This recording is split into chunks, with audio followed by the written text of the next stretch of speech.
Hi there, I'm the Mythkeeper. Welcome back to my channel, the best place on the internet for Pathfinder lore and history. What you're watching right now is the very final video of 2025. I'm really excited to share it with you guys. Hopefully it's a marker of fun things to come in the new year. What makes this video special is it's a remaster video, a little bit like how a year ago I did my Inner Sea remaster video where I went and redid my original Guide to the Inner Sea video. Taldor, which is this video, was one of my first ever region deep dives. It was the region deep dive that I did immediately after, I believe, Varissia, which was my very first, and that I've also kind of remastered in my Varissia New Thassalon Part 2. And just like that video, this video is actually, although I'm calling it remaster mainly for the Pathfinder branding, it's actually not a remake of that video. It's more like a companion piece. So that original video was very heavily focused on the history of Taldor. In this video, I've dispensed with the history section entirely, and instead I'm very heavily focused on current events, what's happening in Taldor right now. Also, the timing of this is really, really cool. I've just finished my War for the Crown series, and so anybody that's been watching that is probably keen to know, after the events of War for the Crown, what's happening in Taldor today. And of course, we've recently had the release of Shining Kingdoms, which gives us all the latest Taldor news, so I've incorporated all that info. And I've also done a really deep gazetteer, as I do, covering just about everything there is to know about Taldor across the board. So I think this is a really fun final video to go out on. I hope you all enjoy it, and I look forward to seeing you all in 2026. At its height, Taldor was the empire that defined civilization across the Inner Sea. From the foggy shores of the Lake of Mists and Veils in northeastern Avestan to the jagged coastline of the Arcadian Ocean in southwestern Cheliax, its banners once marked the borders of human ambition. A civilization that has endured 7,000 years of conquests, intrigues, and glory have shaped a culture so influential and enduring that it would ultimately outlast its own god. The entirety of Avestan has been shaped by Taldor. Many cultures across the continent speak Taldane as the language of the empire became the common tongue among the fragmented cultures that they once conquered and who then splintered from it. The empire's songs, its stories, and even its philosophies have become cultural touchstones through countless successor states. Though today it is much diminished, Taldor's shadow still falls over every nation that traces its lineage back to the old empire. Yet those lofty times were not to last. The empire suffered its greatest defeat in 4081, when the Padishah Empire's westernmost satrapy of Qadira invaded from the south, and rather than support the heartland, the western half of Taldor seceded, forming the new and independent Empire of Cheliax. The even-tongued conquest by King Aspects of Cheliax stole even more land from the Taldans. And yet in spite of these setbacks, Taldan pride held strong, and many of the lands conquered by the Padishah Empire were retaken. The Grand Campaign ended in 4603, and their patron god Aradin died only 3 years after this. By this time, after the brutality of the Gevran massacres and the theft of its imperial holdings by Cheliax, its people were ready to turn to other gods, as they had long since started to suspect their chosen god had already abandoned them. Despite its various setbacks in the centuries before the death of prophecy, Taldor has now experienced over 100 years of relative stability, from which on the surface it might seem like the nation has greatly recovered. Yet beneath its current grandeur lies a cultural decay. Its nobility has grown fat on inherited wealth and obsessed with nostalgic stories of their own supremacy. The wealth dividing the upper and lower classes is more stark than ever before, even as new ideas and change have transformed nearby countries like Andoran. The wealth of Oppara, its marble capital, continues to mask a country in which many parts are still recovering from their own history.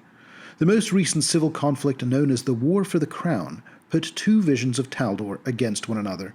A progressive, transformative vision of a Taldor, ready to evolve and embrace the future, put forth by Grand Princess Eutropia Stavian, and a recidivist vision, defined by nationalism and an appeal to traditional values, embraced by her chief rival, the Grand Strategos Maxillar Pytherius. The Grand Strategos was not the only challenge the princess faced in her ascension to power. She also had to contend with a cabal of aristocrats who had used arcane wizardry and other strange bargains to acquire immortality Calling themselves the Immaculate Circle, this group intended to rule Taldor from the shadows. Exposed and defeated, the Grand Princess finds herself in unprecedented territory for the country. Where the emperors of old once ruled unchallenged, the nation now finds itself in the uncertain hands of the first woman to ever claim the Lion Throne. Her rise to power marked both the end of an era and the beginning of another, one of reform, reconciliation, and the uneasy birth of a modern Taldor. Today, Taldor remains a paradox, proud yet precarious, prosperous yet divided. Its farmlands still yield enough grain to feed armies, and the shipyards along the Selen Passage continue to turn profit with each caravan and merchant fleet that passes through. Scholars, artists, and nobles alike still flock to its universities and salons, where the traditions of the old empire are preserved in opera and philosophy. But this peace is fragile. While the farmers and craftsmen carry on as they always have, the great houses plot in the shadows, and the scars of the civil war have yet to fade. The nation's old enemies, Kadira to the south, and the jealous heirs of its lost provinces, watch for signs of weakness even as they quietly envy its endurance. Eutropia's reforms have begun to reshape Taldor's very identity.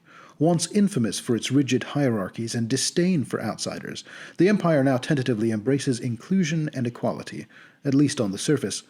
Non-humans and foreigners may for the first time earn citizenship through service and loyalty rather than lineage. For the common folk, this change brings hope, and for the entrenched aristocracy, fear. Many traditionalists despise the Grand Princess. For the same reasons, others adore her. Every new policy is met with resistance, every step towards progress shadowed by the threat of sabotage. Taldor's fate now balances on a knife's edge between rebirth and regression. In this video, we'll take a closer look at Taldor today, what forces now shape it, what threats it faces, and finally we'll cover as detailed a gazetteer as we possibly can, drawing from all the sources available from all editions of the game. In addition, since my own recent War for the Crown game concluded here on the channel, as we move through the video, as the 2E sources hint at what happened in that campaign, but don't spell out individual events, I will also highlight occasions where important moments from my recent game occurred.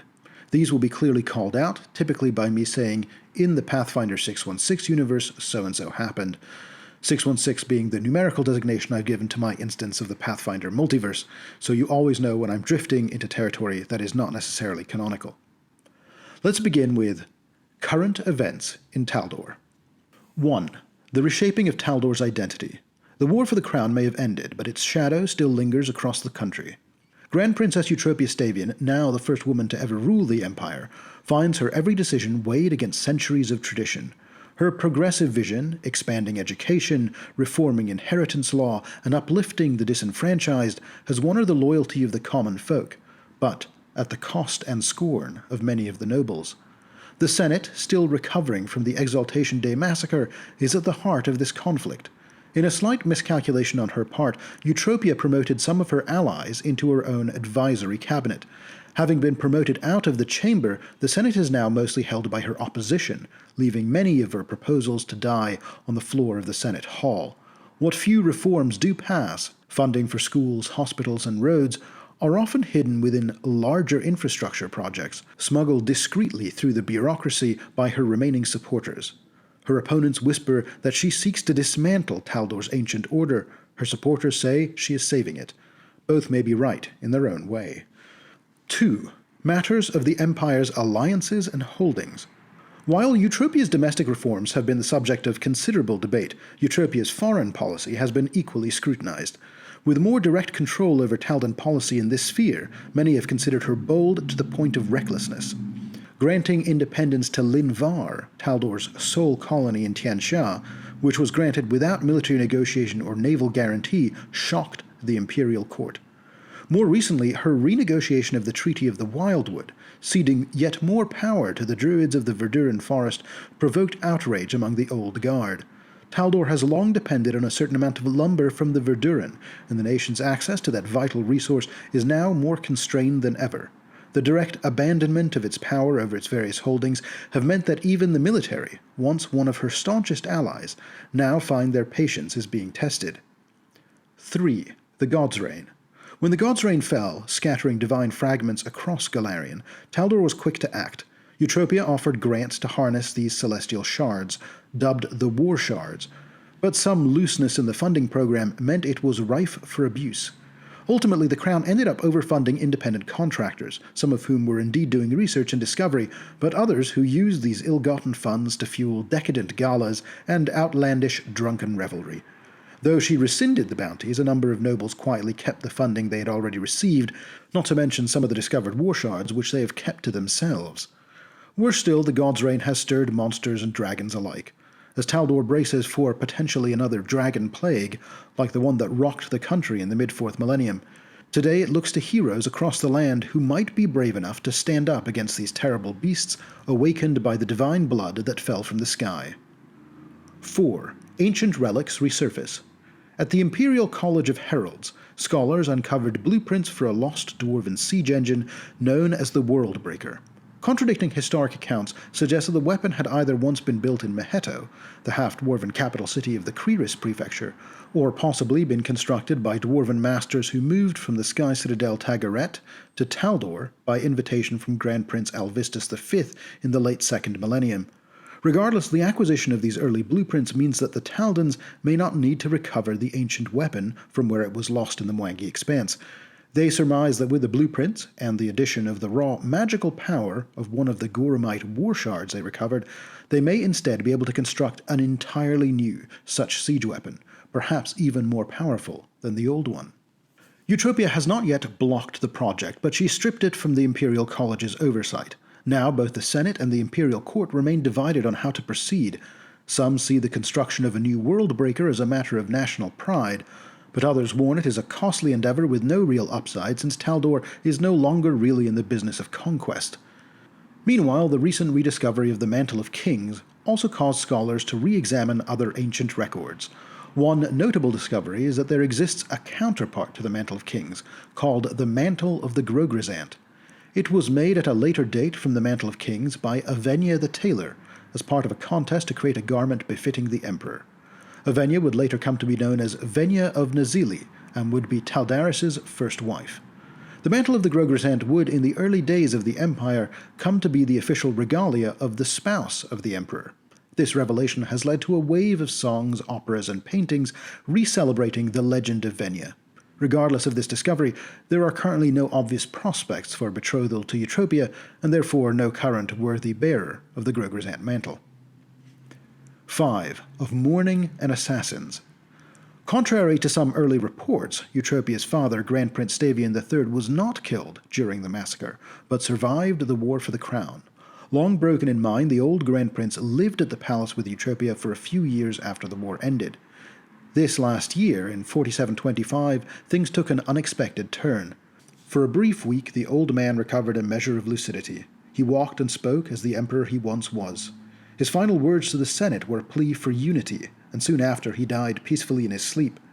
Taldor could not long mourn the passing of Eutropia's father, as during the funeral, assassins struck, twice at Eutropia and once at her brother Krearis. Though she survived, it is said the trauma of these attempts have left her quite shaken. Commander Bothild of the Ulfin Guard sought to silence the gossip surrounding Eutropia's mental state, but the damage was done. In this last year, the Grand Princess has temporarily retreated from public life, taking a year of mourning in her holdings in Marat County. She has left Count Orlundo Zespire, a deft administrator, to act as head of the Senate in her stead. That said, even in mourning, Eutropia governs from afar, holding private courts and receiving magical briefings from her trusted advisors. Her rule continues, but her absence from the capital is still keenly felt. 6. New threats emerge. With the Empress withdrawn, Taldor has grown complacent. The Knights of Lastwall, allowed to recruit freely across the Empire, find few willing to join their cause against the Whispering Tyrant.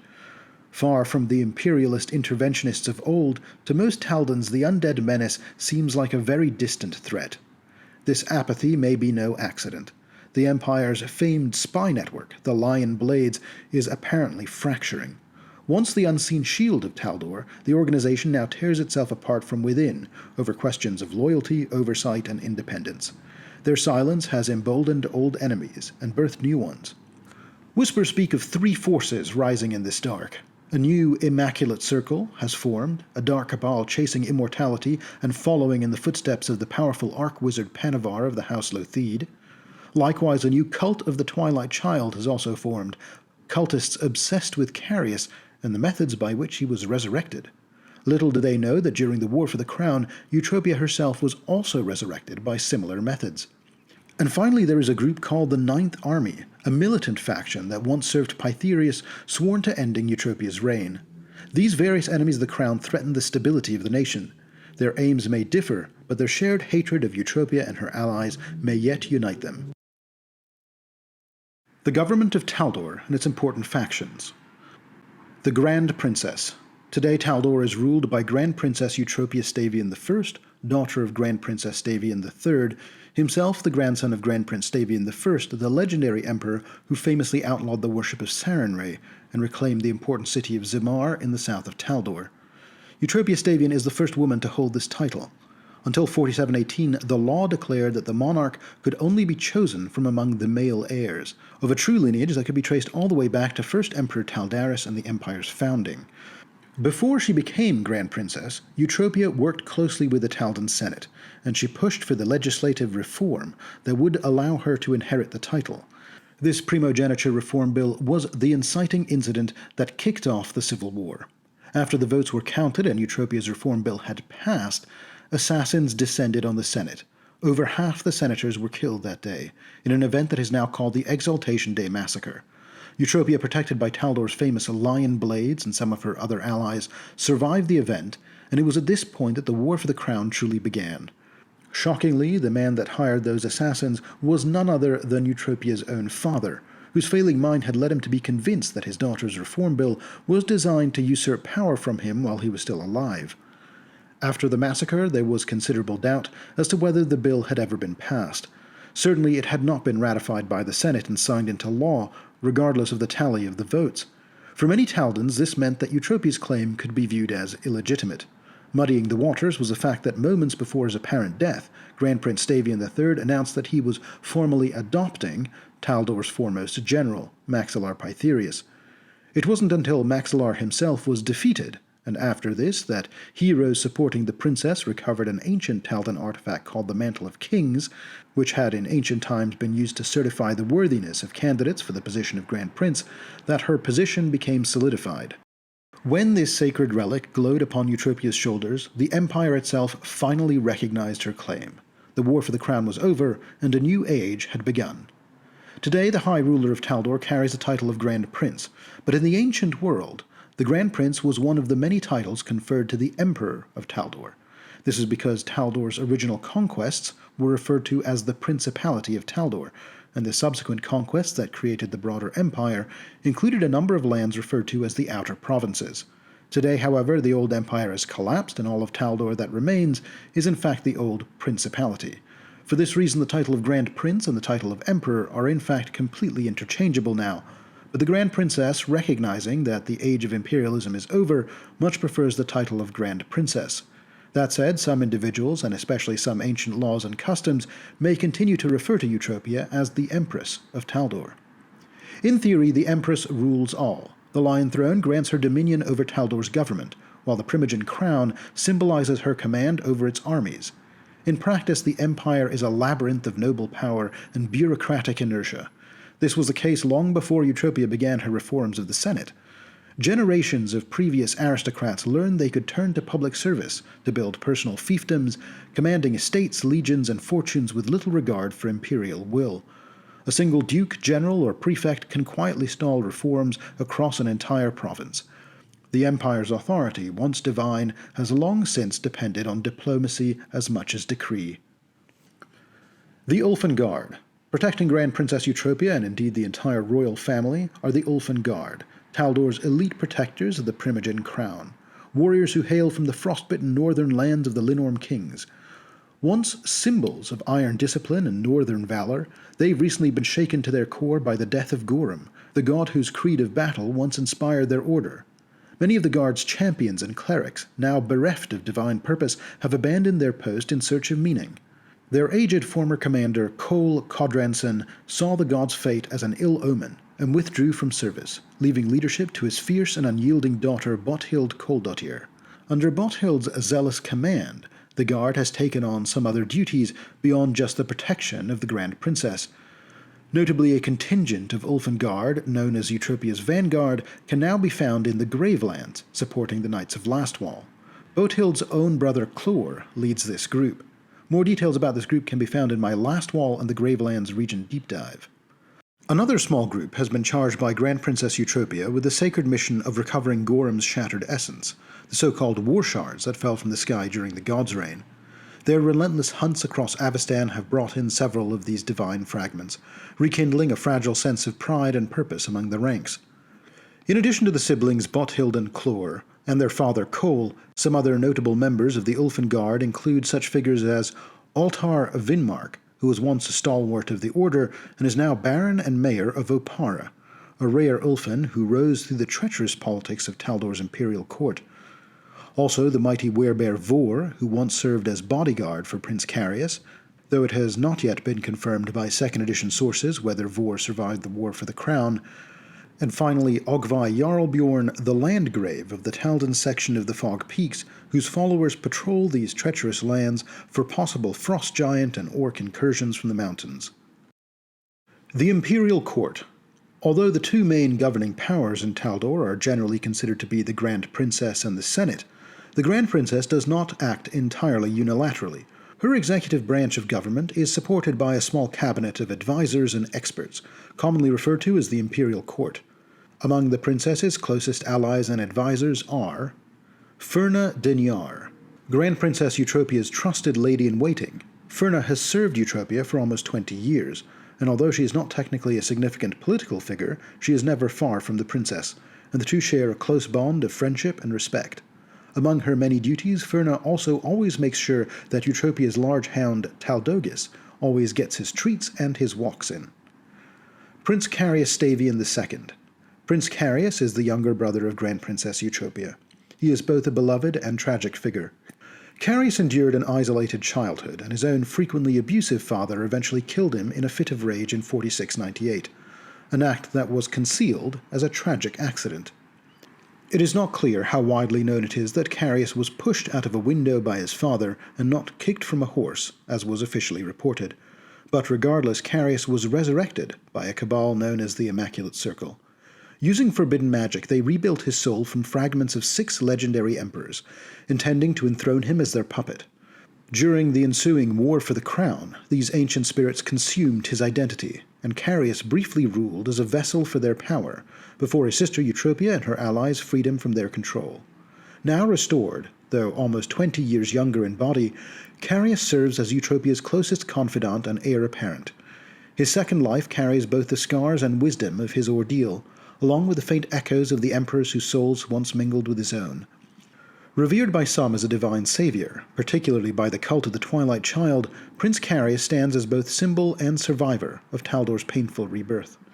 These groups that have started to worship the reborn prince might have become even more zealous if they knew the truth, that during the God's Reign, an enchanted drop of the silver rain, perhaps drawn to his fractured soul, struck him in the chest. Carius's already considerable powers have grown even more significantly since that event. He recognizes, though, that this might make him even more of an idealized monarch, and thus could put his sister in danger, so he has resolved to keep his new surge of potential secret, even from her. Canonically, Carius is of the medium class in 1st edition, or the animist class in 2nd edition, but in the Pathfinder 616 universe, the spirit of Carius had been hidden in one of our player characters before his resurrection, so Prince Carius learned from this character, a monk, to be an expert martial artist in the way of the dragon style. Baroness Martella Lothide. Today, Martella serves as Eutropia's spy mistress, but she was also Eutropia's chief supporter during the War for the Crown, and assembled the companions that would ultimately allow Eutropia to claim victory in the civil struggle. Martella was a bastard, a daughter of Duke Mercator Lothide of the Tandak Prefecture, but not Mercator's Taldan wife. Instead, she was born to a Kadiran diplomat, and for a long time she was regarded as a great shame to the family. Additionally, a source of conflict that Eutropia and Martella had to work through is that the rest of Martella's family fought against Eutropia's ascension, including Martella's great-uncle Panevar Lothide, who was the archwizard responsible for founding the Immaculate Circle. It is not confirmed by the official sources what happened to Martella's half-brother, Bartleby, who also opposed them during those events. In the Pathfinder 616 universe, Bartleby was exiled, like many such nobles, to Absalom. A small difference in my canon to the official canon is that Martella is now a duchess, not a baroness, having acquired her father's title during the campaign. Otherwise, she remains much as described in the second edition sources. Meanwhile, in the official canon, that title appears to now have passed to another distant member of the Lothide family, the Duchess Myantha Meriset Lothide, who may be following in Panavar's footsteps as she is both a skilled arcanist and a practicing necromancer.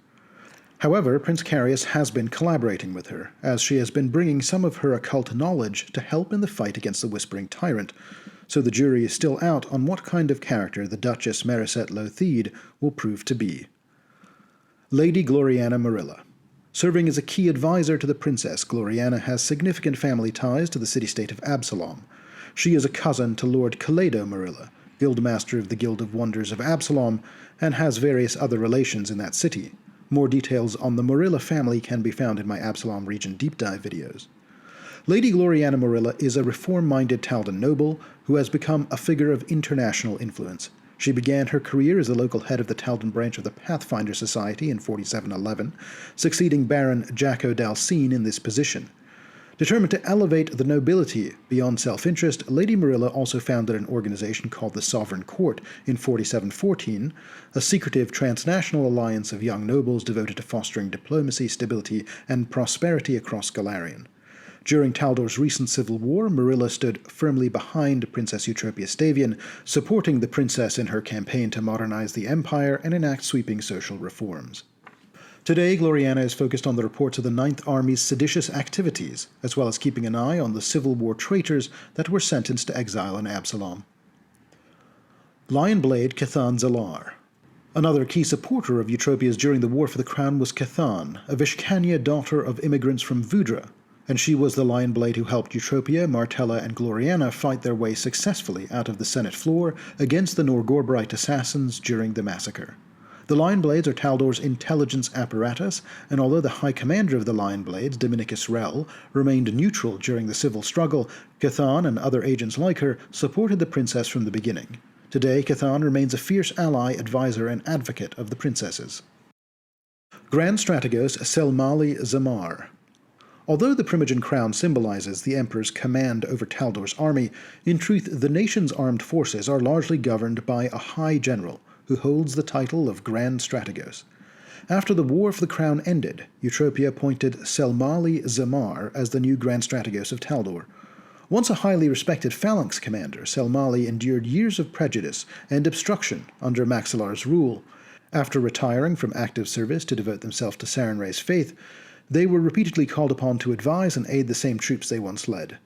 Though their rise to leadership was anything but traditional, Selmali's blend of battlefield experience, moral conviction, and widespread respect among the rank and file made them an undeniable choice for the role. In the Pathfinder 616 universe, Selmali is also now Grand Strategos, but viewers of my War for the Crown series will know that for a brief while, this title was held by Lord Diana of House Frascati, who abdicated the title at the end of the war to focus on his responsibilities to family and to the Senate. In addition to these key advisors, it is likely that Eutropia has other key advisors pulled from among the heroes who supported her during the War for the Crown. In the Pathfinder 616 universe, this includes Lord Diana Frascati, currently serving in a hereditary seat on the Taldan Senate, and Baron Aurelius Betinos, the named custodian of the Mantle of Kings, and who, as a wizard, also serves as a key advisor to the princess on arcane matters. The Taldan Senate.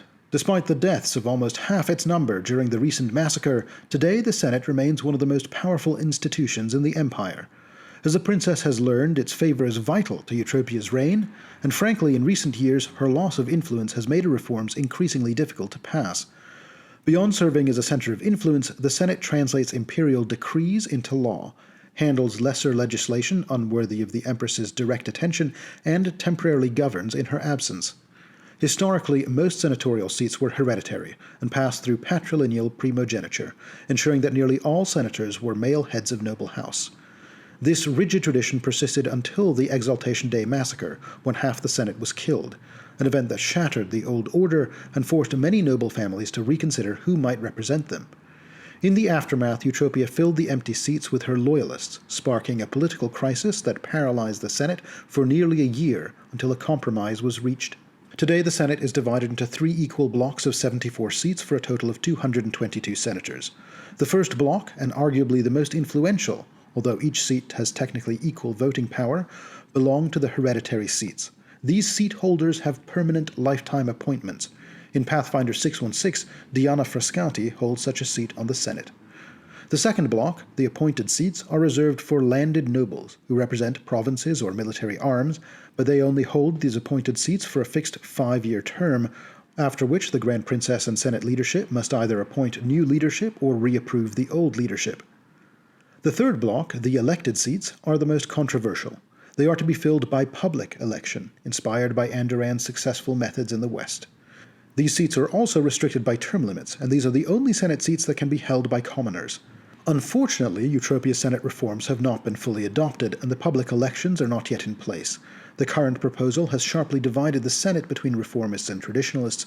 With 148 seats sufficient for quorum, Eutropia's reforms are close to fully passing, but have been locked in hearings for over 2 years. Inch by inch, though, her and her allies are getting closer. The Grand Dukes and the Byzantine ranks of the Taldor nobility. Operating at a level beneath the Grand Princess, the Imperial Court, and the Taldan Senate is the rest of the Taldan nobility. The most important of these are the Grand High Dukes, who each hold responsibility for governing one of Taldor's major prefectures, of which there are only 12. A small number of lesser Grand Dukes also exist, who have specific state functions, or who own titles to provinces, territories, and lands which have been lost or subsumed by other prefectures over time. Beneath the Grand Dukes, both higher and lesser, are various other ranks: dukes, counts, earls, landgraves, barons, tribunes, lords, and knights, to name some of the major ones. A more detailed breakdown of the exact rankings of the Taldor nobility can be found in my first Taldor video. The 12 High Grand Dukes will be discussed in more detail in my upcoming Gazetteer section as we look at each of the prefectures in turn.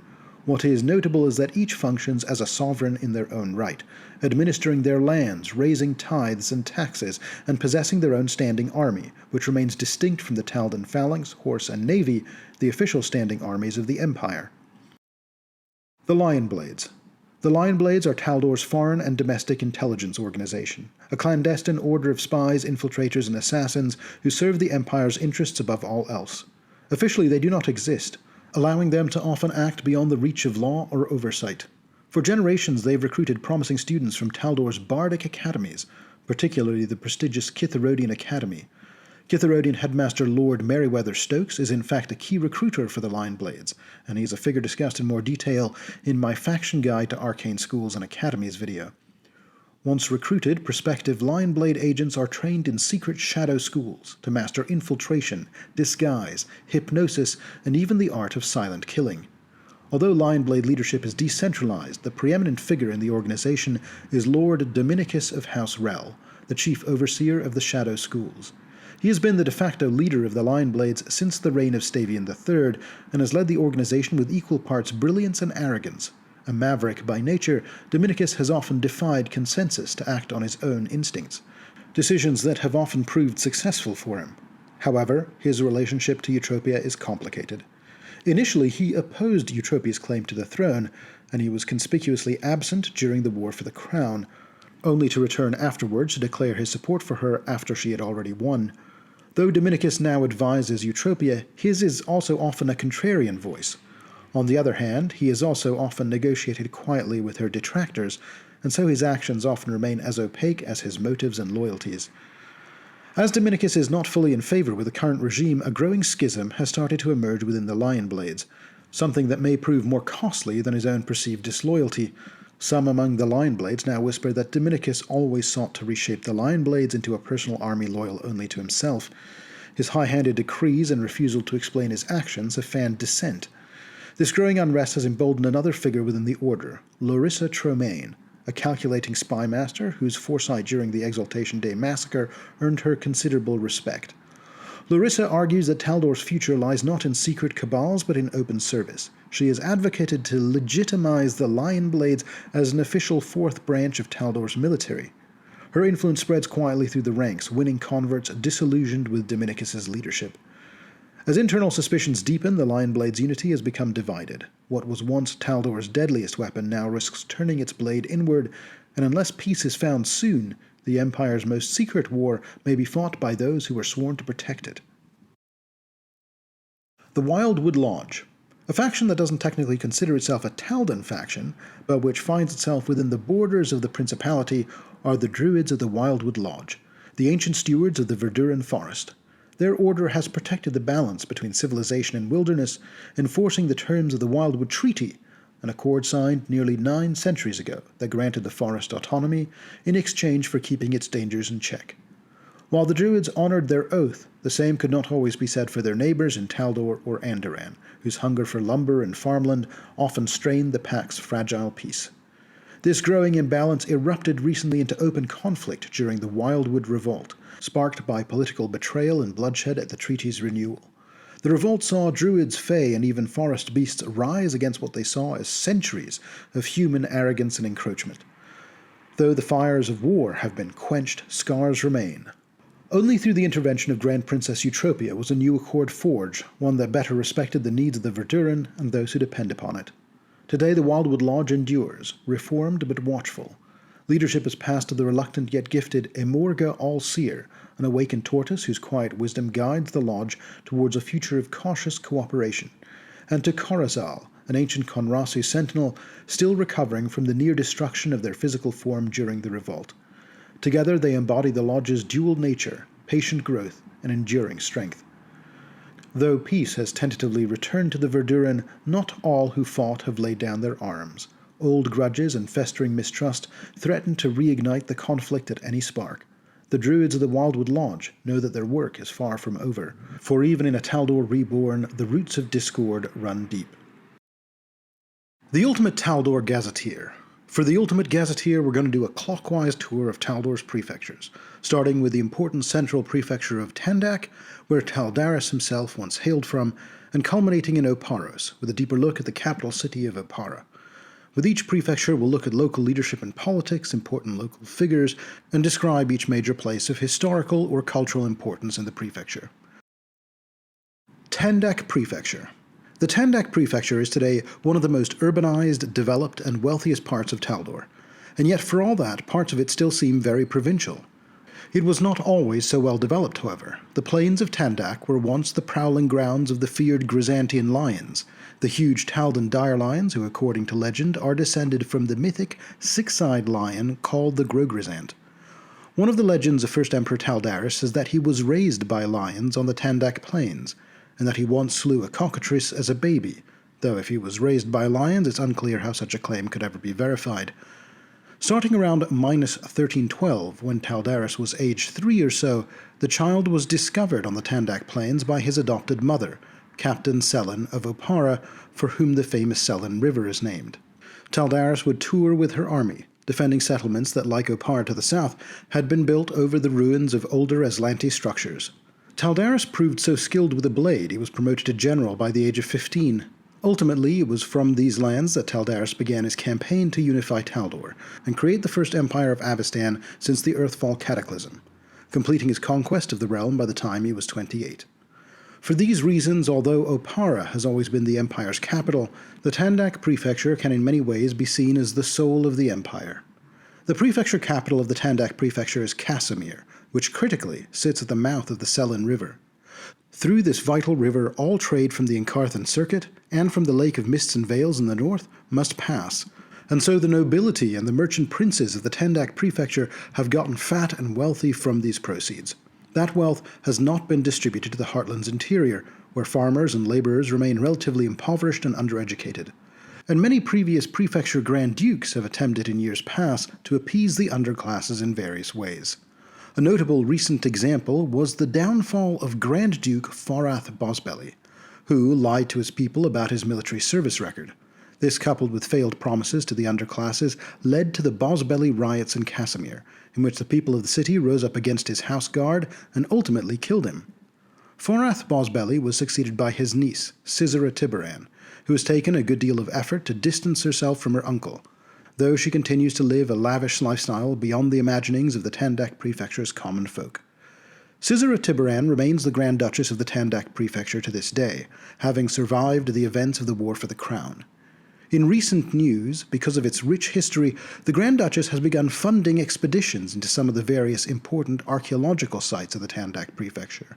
Nakara Zen in the Blackwood Swamp, the city of Nazali, which was lost during the Dragon Plague, and the ancient sacred Temple Canyon close to the Kazuhn border. In addition to Grand Duchess Caesara Tiberan, there are a few other notable figures living in the Tandak Prefecture. As noted in my current events section, Grand Princess Eutropia herself is living at the Palace of Birdsong, which is located in the city of Lothidar in central Tandak. She has been living here for almost a year since the death of her father in early 4725.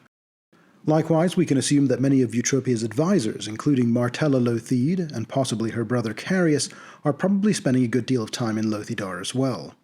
In the prefecture capital of Casimir, the head of the Imperial Navy can also be found in Tandak Prefecture. Her name is Admiral Kasaba.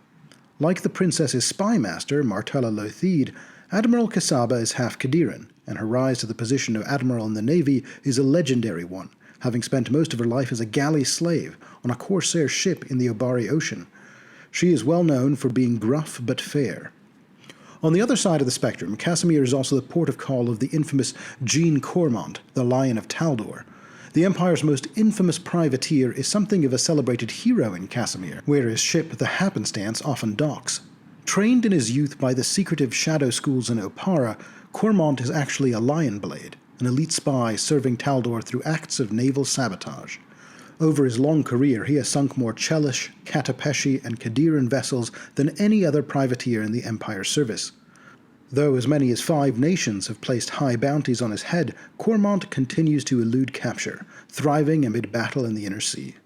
A final figure of interest in Casimir is Hestia Themis, who is the venture captain of the Casimir Lodge of the Pathfinder Society.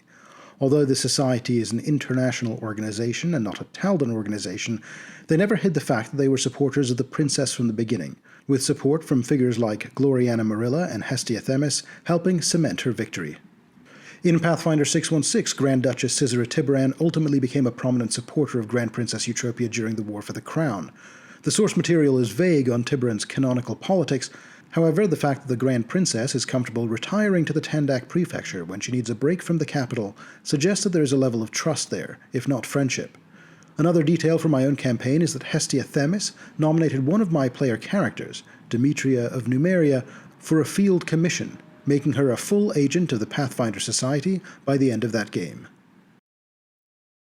Locations in the Tandak Prefecture. Casimir. The final port of call of the Selen River is far more than the fortress city of sailors and shipwrights it might appear from the outside. It is one of Taldor's most cosmopolitan and affluent centers of trade, and the second largest city in the country. At the mouth of the Selen River, Casimir serves as Avistan's gateway to the inner sea, and the countless nations that border it. Merchant fleets from Andoran, Kadira, and even Cheliax dock beside Taldan warships, filling the city's harbors with a constant hum of commerce, diplomacy, and intrigue. Its markets overflow with rare trade goods from the northern nations, and its taverns and salons host captains, courtiers, and adventurers from across Avistan. Though the city's naval prestige is its backbone, Casimir's wealth is built equally on its role as a crossroads of trade and culture. The heart of the city remains its sprawling Imperial Navy shipyards, whose massive dry docks and foundries thunder day and night with the sound of labor. Yet even these martial halls are touched by commerce and artistry. Naval engineers collaborate with sculptors to adorn warships with gilded figureheads and enameled prows, and the best shipwrights are celebrated as craftsmen of near-divine skill. The city's affluence has given rise to opulent guild houses, foreign embassies, and a thriving undercurrent of adventurers and smugglers who navigate both Casimir's social currents and its literal underworld, the labyrinthine Casimir's Locker, located beneath the city. Despite its reputation as a hardened military hub, Casimir possesses a distinct air of refinement. Noble estates overlook the harbor, funded by lucrative shipbuilding contracts, and the city's merchant houses compete as much in art patronage as in commerce. Its proximity to the Wildwood Lodges fostered a culture of pragmatism towards nature and magic, and visiting scholars and foreign dignitaries find Casimir's society far more worldly than the cloistered circles of Oppara. The people of Casimir pride themselves on this reputation for cosmopolitan pragmatism, hard-earned through centuries of dealing with outsiders, pirates, and diplomats alike. Casimir's citizens are famously hard-working, pragmatic, and deeply aware of their city's importance. They see themselves as the shield and gateway of the empire, the true labouring heart that keeps Taldor prosperous and safe. Yet beneath this patriotic independence lies a streak of self-assured overconfidence. Casimierites often consider their city a world apart from the politics of Oppara, grittier, richer, and more honest. The Casimir districts. Old Casimir remains the city's stately core, its ramparts, manicured parks, and marble estates housing much of the local nobility and bureaucracy. Pharasma's pulpit still stands at the center of Old Casimir. Built of wood, rope, and mortar with a 30-foot central platform, this structure served as the gallows for all capital crimes in the region. It has not been used since the citizens of Casimir rose up in the Bosbelly riots and put the old Grand Duke to death here. The Admiralty Citadel anchors Old Casimir's southeast corner and serves as the nerve center of the Imperial Navy. Its commanding towers overlook the harbor, housing admirals, shipwrights, and officers who oversee Taldor's naval might. Beneath its foundations lie sealed crypts and rumored tunnels to the Darklands, the subject of endless sailors' tales. Indeed, a Darkland city of Darrow called Korganbeer does lie beneath the city of Casimir, and it is discussed in more detail in my Darklands region deep dive. In Old Casimir's southwestern corner, the Swift Prison, which houses Casimir's dangerous criminals in a heavily fortified central keep, as well as less violent offenders such as political exiles and notorious outlaws, who are confined to the surrounding city block but free to move within its borders. Like the prison, the Casimir Constabulary can also be found in Old Casimir, a grey, weathered building overseen by Chief Constable Roni Chelif, a polite woman who has come under scrutiny for her leniency towards the wealthy and high-born.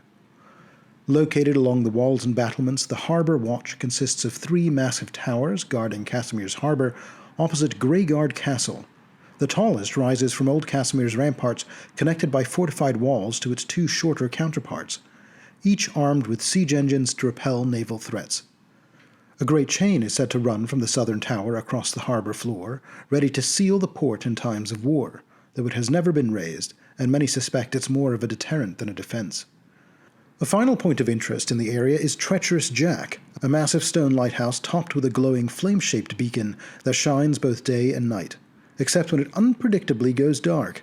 Its sudden blackouts, often during storms, have caused a number of shipwrecks over the centuries.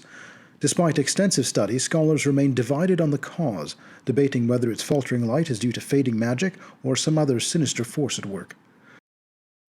3 Gates and the Abbey Green are 2 adjoining districts in the north of the city.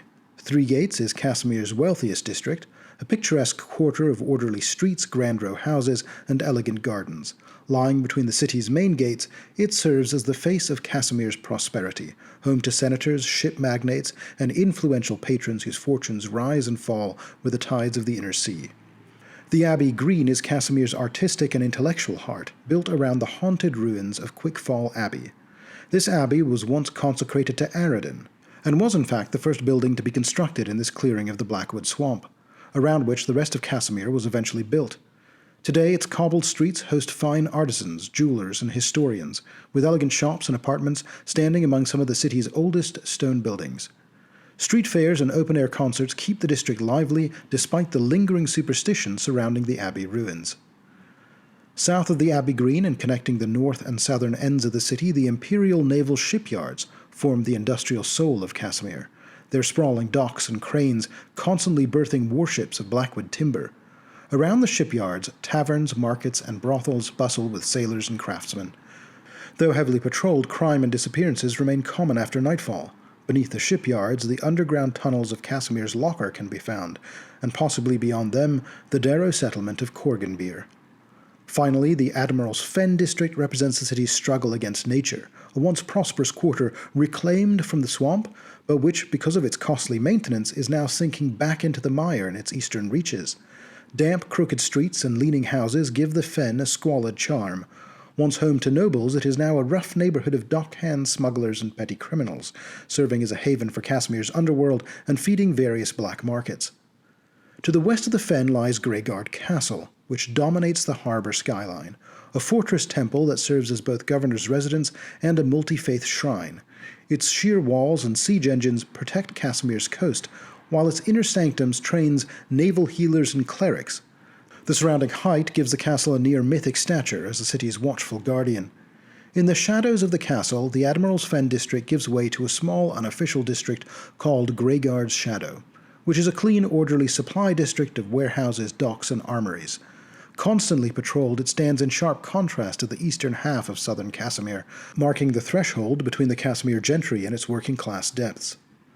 The headquarters of the Blackrock Company can be found here, with Blackrock liaison Tiller Mersane taking requests and inquiries from their office in town. The Blackrock Company is one of several well-known Casimir-based adventuring companies. Others include Crantor's Gang, the Holy Five, and the Partisans of the Eagle Knights, the last of which dwell out in the Blackwood Swamps as they were all wiped out in the riots and later came back to life as undead creatures. There is one last unofficial district, and this is of course the Dog's Teeth, a lawless cluster of rocky islets off of Greyguard Castle's shore, home to vagabonds, adventurers, and smugglers. Led by the ruthless Tarek the Unclean, the Teeth thrive as Casimir's black market hub, where fortunes are made amid squalor, danger, and the ever-present smell of salt and smoke. The Blackwood Swamp. Encircling the city of Casimir on all landward sides is the Blackwood Swamp, a dark, decaying marsh choked with tangled trees, quicksand, and predatory creatures. It was once part of an ancient forest, and it still teems with monsters and bandits, despite the fact that Casimir, a well-fortified city, exists nearby, and the fact that the Marat Canal was cut right through the heart of it, a heavily fortified man-made river. The raised causeway pierces the mire, patrolled by the Taldan phalanx, but still preyed upon by bandits, making it both a vital trade route and a proving ground for daring young guards for hire. The Pathfinder Society long believed the swamp hid the ruins of an Aslanti city beneath its muck, though until recently only scattered carvings and decayed tombs supported the claim. Most recently, their suspicions were proven true when they discovered the lost Aslanti city of Nakar Azen. It lies deep within the swamp and is difficult to access, as it lies under the Iruxi enclave of Tsika, led by Chief Thakik. Her tribe occupies huts built atop the sunken ruins of Nakar Azen. While the lizard folk are wary of outsiders, they have begun to admit explorers, and the Grand Duchess Sizera Tiberan is now funding expeditions into the lost city. Unlike many Aslanti ruins, Nakar Azen fell gradually due to unstable soil, leaving it free from the undead or ancient guardians typically found elsewhere. The city once hosted early schools such as the Astrarium of Mag, dedicated to studying Earthfall and the Starstone. Lizard folk legends also tell of a tall, proud man who explored the ruins in the days before the Isle of Kortos emerged. Hangman's Harbor. Featured in the Pathfinder Tales novel The Dagger of Trust, this village is located along the Selen River north of Casimir. It is notably built on the side of a large granite cliff, extending over the riverfront, the cliff face, and the cliff top. It features a couple of key points of interest, including the mayor's opulent house that hangs over the river and a famous tavern called the Hanging Bottle. Hope's Hollow. The provincial town of Hope's Hollow, just an hour's ride inland from Casimir across the Blackwood Swamp, was the site of the first edition standalone module Tears at Bitter Manor. At the time of these events, which would have occurred in the year 4714, or about 12 years ago now in game terms, the town was in a bad shape, gripped in the throes of a magical depression and marked by a spate of violent and horrific crimes. The culprit was exposed as an aerodemon from the plane of Abaddon, a kind of demonic creature that seeks to break apart the bonds of family, faith, and friendship through death, betrayal, and loss. Assuming this creature was defeated, it is likely that Hope has come back to Hope's Hollow. Important figures in town include the town mayor, Laurel Armand, a Galtish exile who proved to be a resilient figure in the wake of the tragedies that had affected the town. Local aristocrat Sabine Lafleur, who fueled her anger at the murder of her son and husband against the monsters of the surrounding wilds, and Gilda Marsh, the prominent local high priest of Pharasma. Riddenport. The coastal city in southern Taldor is situated along the inner sea in a stretch called the Jagged Saw. Built around a natural harbor, it serves mainly as a secondary port to Casimir, supporting the Taldan Imperial Navy when Casimir's docks are overcrowded. The city is most famous as the birthplace of General Arnesant, the legendary hero who helped imprison the Whispering Tyrant. A towering 200-foot marble statue of Arnesant dominates the main square, and located not too far from this is the General Arnesant Museum and Historical Residence. This museum honors his role in the Shining Crusade, and its curator, Cincia Reviamo, is now seeking to expand her collection of artifacts by purchasing relics from Lastwall. Said to be a direct descendant of the hero, the last High Lord of Riddenport, Earl Calhadian Vernissant, was killed during the War for the Crown. A supporter of Grand Strategos Pytherius, it would later come out that Vernocent had tarnished the family name by having aided in the orchestration of the Exaltation Day massacre. Calhadian's niece, Alaraine Vernocent, and much of the rest of the family were cast out of Ridenport. Today, Alaraine is seeking for any opportunity to restore honor to the family name that once carried significant importance in the country. It is not known who has replaced the Vernocent family as the High Lords of Ridenport. Murat County. This cluster of small towns and villages, including Must, Voinaris, Soto, Jambis, Newtown, Kaskina, Lothidar, its capital, Stakis, and Pensaris, are all part of an important county called Murat. Murat was the critical county for securing Queen Eutropia's power base, and was the central location of the second chapter in the War for the Crown adventure. Key figures in Murat County include Dame Parthena Crabby, the High Lady of Must, Baroness Adela Voinem, the Baroness whose lands include the townships of both Voinaris and Soto, Tribune Caphridius Vort, who governs Newtown and partially oversees the ruins of Jambis, and Baron Nicolaus O'Cara, the Lord of Pensaris, the second largest and wealthiest town in Murat after its capital of Lothidar. Prior to the events of the War for the Crown, Lothidar and Kaskina were governed by Martella Lotheid's half-brother Bartleby, and the struggling township of Stakis was governed by its local sheriff, Honora Piscum. Depending on how that adventure played out, those townships would have acquired different rulers. A final figure of importance to the canon is the Night Swan of Murat County, a Robin Hood-esque outlaw who brings justice for the low-born and fights against the predations of the nobility. The secret identity of the Night Swan is in fact Lucrezia Marthane. Once a shadowy figure operating solely in Tandak, her daring exploits have since spread across the empire, reaching as far as Oppara, Ligos, and Lingian. Wherever greed and tyranny flourish, whispers of the Night Swan soon follow.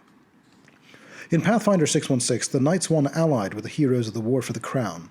Ultimately, she would have a relationship with one of the heroes, Sir Marius Severus, the knighted Dromar from Whitemarch, who after the war would retire and focus on his tavern in Oppara. Lucrezia can now be found in Oppara for that reason as well. Meanwhile, as it relates to succession, in 616, after Bartleby was deposed, Baron Nicolaus O'Cara was promoted to Count, and acquired governance of Lothidar and became the High Lord of Murat County. Meanwhile, the heroes of that adventure heavily invested in Stakis, and our own player character Baron Aurelius Betinos acquired the Stakis barony, thanks to an obscure blood relation that once held titles to the land. Aurelius would later formally recognize Honora Piscum as the tribune of Stakis, and pass the town to her, retiring to his other properties in the south of the country. Canonically, the most significant thing about Murat County today is that the Grand Princess herself is currently living at the Palace of Birdsong, which suggests the property is now either hers or has passed to her close friend and ally, Martella Lotheid. Both are possible, as the palace has historically been both a Stavian property and a Lotheid property, having been granted to the Lotheid family by Eutropia's grandfather, Grand Prince Stavian II. Disseren and Evondimor. Located just south of Murat County are two rival villages, a part of whose story can be found in the Pathfinder Society adventure The Jester's Fraud. The village of Disseren in the north is the chief holding of the noble house of Disseren, and Evondimor in the south is the chief holding of the noble house of Bertz. The feud between these two houses dates back hundreds of years to the Grand Campaign, as both houses claimed rights to a powerful magical relic taken during the Khadiran Wars, the alabaster urn of Calates the Accursed. Despite House Disseren's claim that their ancestor had been the one to take the urn and that it was stolen by House Bertz, for centuries House Bertz held the artifact in their vault. Then, in 4710, a daring theft by a figure called Simple Sabas stole the artifact from House Bertz. Although hired by House Disseren, the thieving jester ultimately tried to keep the relic for himself. Pathfinder agents ultimately tracked him down in the ruins of a village called Erotius, located in the Thistle Ridge Barrens. Depending on the outcome of that adventure, the urn may have been returned to House Bertz, handed over to House Disseren, or more likely been ultimately claimed by the Pathfinder Society. Regardless, there are no new updates regarding the current state of the feud between these two houses. Temple Canyon. This famous valley stretches for more than 30 miles across the southern Tandak Plains, its arid cliffs and winding depths marking it as one of the oldest sacred sites in Taldor. Once it served as the royal necropolis of the Empire, a resting place of emperors, nobles, and storied heroes from Taldor's earliest dynasties. Though many of its treasures were plundered long ago, the weathered tombs and eroded statues still whisper of the nation's ancient grandeur, making the canyon a living monument to the past. Under Grand Prince Davian III, Temple Canyon was declared a hallowed ground, and rangers enforced that sanctity with deadly precision. Today, however, Eutropia's regime has become more lax than her father's, and Grand Duchess Caesara Tiberan has been actively funding archaeological digs. Access to these sites remains, however, fairly tightly controlled. Nazili. This once prosperous town was destroyed during the Dragon Plague by the mirage dragon Etaperix about a millennium ago. Etaperix was eventually slain by Lady Tula Balaim, a former noblewoman turned adventurer, whose home had once been the ruined town of Nazili. Tula would go on to found the village of Balaim further north, along the Verduran fork of the Selen. For centuries the ruins of Nazili lay empty, overrun by animals and briars, until the web-lurker cleric Ithraktha established a demonic cult of Mazmez there. Nazili is now crawling with enormous spiders, vermin, and dangerous magical creatures. Today, as part of her renewed focus on rediscovering the history of the Tandak Prefecture, the Grand Duchess Tiberan is actively funding the exploration and reclamation of the ruined town of Nazili. Heroes wanted. The Verduran Forest. North of the Tandak Prefecture is the Verduran Forest, which stretches across both Taldor and Andoran. The Taldan portion of it is referred to as the Verduran Province. This territory has existed under a careful balance of preservation and imperial use, established by the Treaty of the Wildwood in 3841. This accord was struck between the native druids of the Wildwood Lodge and the Empire, establishing the forest as a semi-autonomous province. Under the terms, logging and hunting are permitted, but strictly in designated areas, and only to a certain extent. The druidic headquarters sit in the Isle of Arranway, at the meeting of the Verduran Fork and the Selen River, while the gnome settlement of Wispil and the Ullum halfling settlements of the southern Verduran represent other cultural power centers in the forest. Despite druidic oversight in various halfling and gnome communities, the deep forest remains a perilous place. Predators including web lurkers, carnivorous plants, and giant vermin, alongside Fae, the brutish destructive giants called the Ohankanus, as well as rogue dragons. River pirates also occasionally threaten travelers along the Selen and Verduran forks. Among the forest's famed Fae inhabitants are the Blackwood Satyrs, who make sweet-smelling Blackwood tar. Historically, the Verduran once stretched across most of northern Taldor, though much of its eastern reaches were cleared for settlement and development, leaving behind swamps such as the Blackwood Swamp, the wetlands of Krearis Prefecture, and Loch Lane Lake. Today, much of this logging has been curtailed by the Wildwood Treaty. Although the recent events of the Wardens of Wildwood Adventure Path suggest the stability of this relationship may not be as secure as it was once thought to be. Locations in the Verduran Forest. The Isle of Arranway. The seat of power of the Verduran Forest's powerful Wildwood Lodge of Druids is the Isle of Arranway. For nearly 900 years, the Moot of Ages has been hosted by this island, an annual summer solstice summit hosted by the Wildwood Lodge, where druids and primal sages from across Golarion gather to share knowledge and reaffirm the lodge leader. While the island itself is restricted to druids, the nearby riverbanks have no such restrictions, and for many years now the druids have also hosted the complimentary Greenwood Gala, a companion festival attracting the allies of the druids, including various fae, woodland folk, and visiting dignitaries. Unlike the Moot's more spiritual and somber mood, the gala emphasizes celebration with feasting, dancing, drinking, and contests of strength and skill. 2 years ago, tragedy struck during the Greenwood Gala. The long-serving High Druid Valinar the Green was killed, and under surprising new leadership, the Wildwood Lodge began a violent campaign to root out any they perceived as interlopers in the forest. Since those unfortunate events, the treaty has been renewed, and leadership has passed to the ancient tortoise Imorga Allseer and the Konrasu Corazal. Solscreen. Another location featured in the Dagger of Trust, Solscreen is the final village of the Taldan Verduran before entering the heart of the deep forest. Perched on a small, rocky island, Solscreen's residents are insular and wary of outsiders, frequently trading grim tales about distant Galtans, neighboring Andorans, and the Wildwood Druids. The Tristeza House. Another location from Tears at Bitter Manor, Tristeza House was the secret base of operation of the aerodemon called Anobaith, presumably slain by the heroes of that adventure 12 years ago. As the last legal owners of the Tristeza House murdered one another decades ago, likely under the influence of Anobaith herself, it is likely that the ownership of this large woodland estate and hunting lodge has passed to the heroes of that adventure, unless they in turn sold it to some other interested party. It is a significant holding, a large 3-story estate containing 10 bedrooms, 4 libraries, 3 sitting rooms, 2 trophy rooms, 2 courtyards, a grand ballroom, a ceremonial room, a common room, a nursery, a below-ground dungeon and crypt, and is surrounded by thick stone walls. Mistwatch. A partially ruined stone castle stands perched on a cliff overlooking the Verduran Fork. Originally the ancestral home of Sebastian Tambour, the castle fell into disrepair due to the Wildwood Treaty's restrictions on logging, leaving it usable only as a summer retreat. Today, Sebastian Tambour, its historic resident, now serves as first mate aboard the Happenstance, the flagship of the corsair Jean Cormont. Turn Hill. A striking natural landmark, this partially collapsed cavern forms a wide open hollow, lush with greenery and exposed to the sky. 3 enormous trees encircle the hollow, their tops intertwining like a natural crown, while roots twist upward from the ground in soaring arches. Access is limited to winding tunnels, rappelling from the summit, or flight, making it an exceptionally secure and secluded location.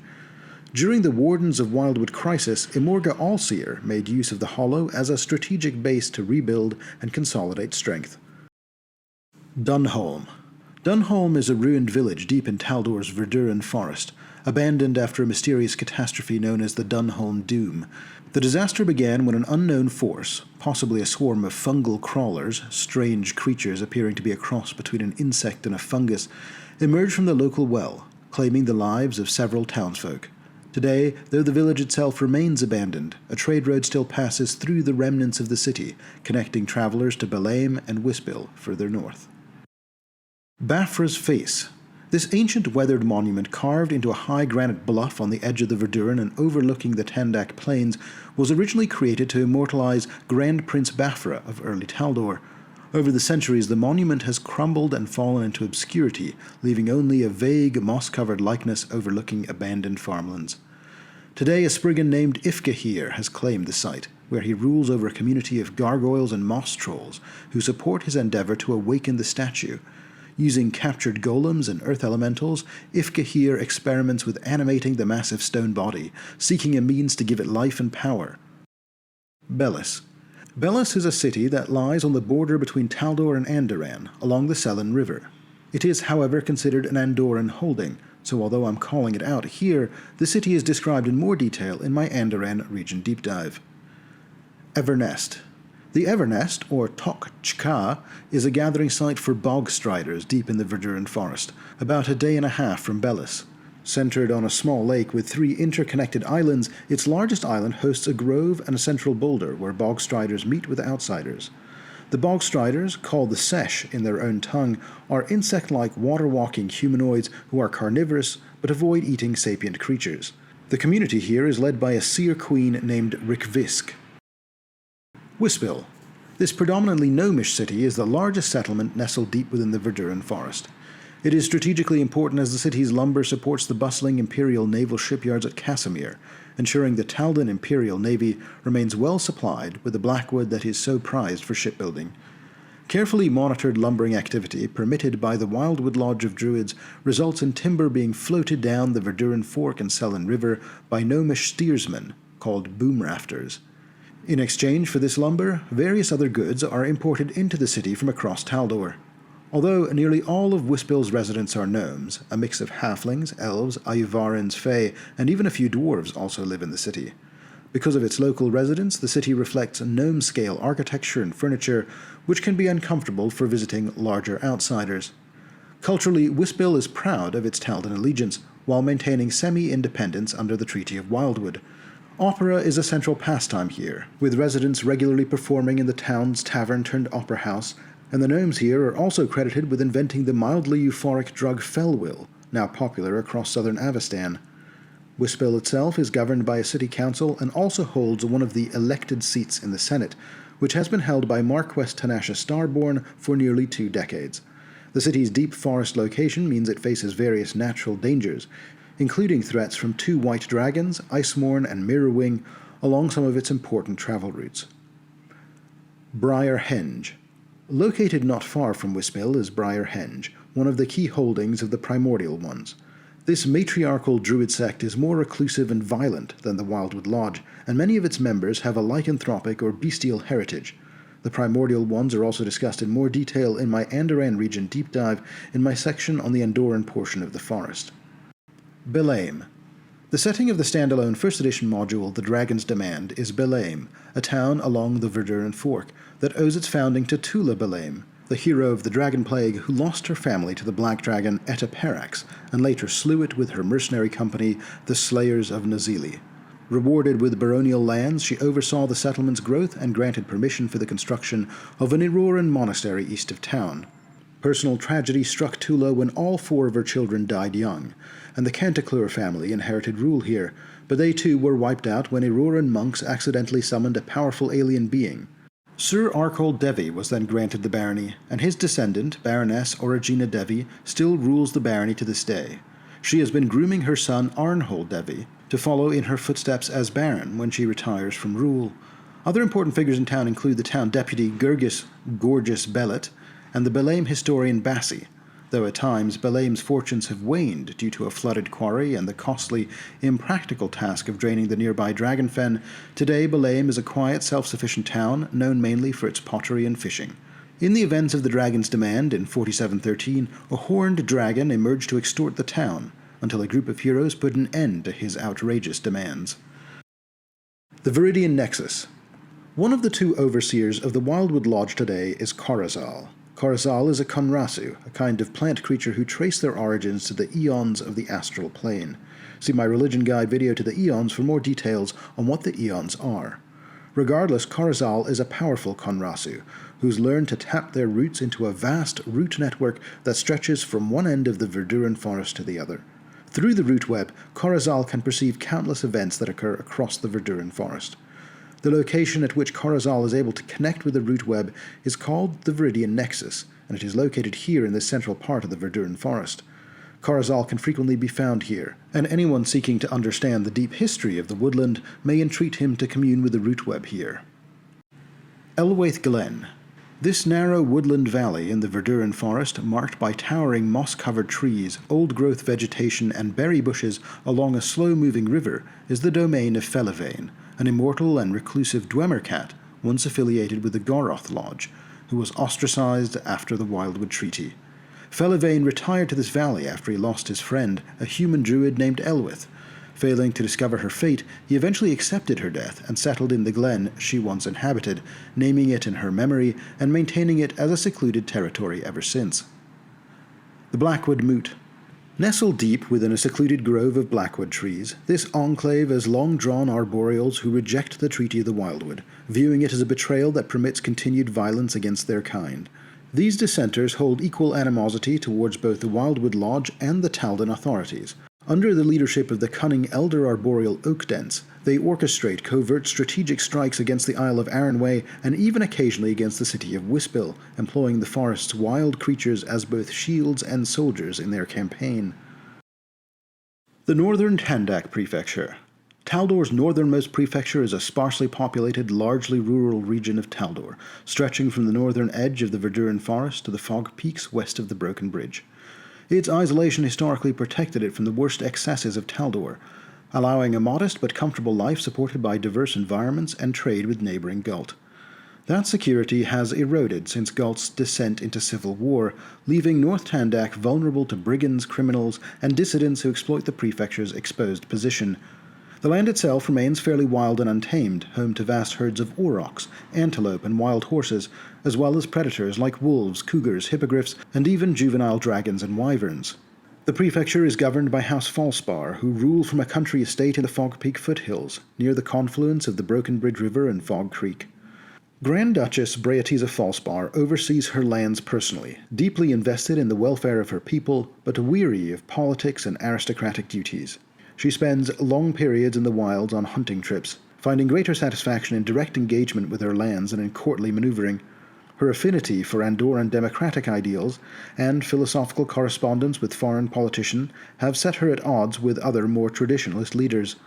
Although canonically North Tandak Prefecture was not heavily involved in the war for the crown, based on Breatiza's political leanings it seems clear she would have supported the princess. Additionally, in my own Pathfinder 616 adventure, Breatiza proved to be a particularly important Grand Duchess, as one of our player characters, Demetria of Numeria, had been sworn to the service of her house for many generations. In the course of the events of that campaign, Breatisa's middle daughter even led House Falspar's forces in the final battle against Pytherius. At the end of the campaign, after receiving a field commission from the Pathfinder Society, Demi abandoned her oath of fealty and service to the Falspar family, to make her own way in the world, ultimately traveling to distant Varissia to serve the Pathfinder Society over there. One new detail from the second edition sources about Breatisa Falspar is that her continued aspirations to introduce Andorran philosophies to her prefecture led to a recent attempted assassination of her, one that was only thwarted thanks to the intervention of a cavalier named Renar of Adrast, the son of a local baron. Breatisa has since gone into hiding until Eutropia and her allies can conduct an appropriate investigation into the identities of those behind this attempt. Locations in the North Tandak Prefecture. Tregan. The border city of Tregan is described in more detail in my Galt region deep dive.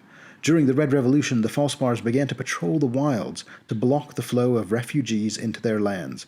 Tregan became the artery for legal migration into Taldor, and subsequently devolved into a crime-riddled refugee city.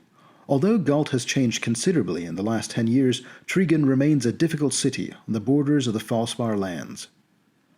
Adrast. The barony of Adrast is a modest domain close to the northern edge of the Verduran forest, featured in the Pathfinder Tales novel Plague of Shadows. The barony is ruled by Baron Stellan Adrast and his wife Linnell. It was their son Raynar that thwarted the attempt on Breatisa's life. The Adrast barony's central settlement is a small village overseen by the local headsman Odric, while security is maintained by Captain Drelm, a dromar in command of the village guard. The population in this barony primarily follows the teachings of Abadar, and the barony maintains a temple and cleric dedicated to the god. Torkova. A small hamlet in the Fog Peaks foothills called Torkova was wiped out in a single night when a dozen wights, known as the 12 Sisters, slew every inhabitant, including their lord, Saunton Bean. These wights now guard the ruins, chasing away intruders. Occasionally, though, they have emerged from their holdings to protect the odd traveler, such as attacking a wyvern harrying a caravan, but always only if the travelers in question are women. The Cult of Lies and Thrillheim.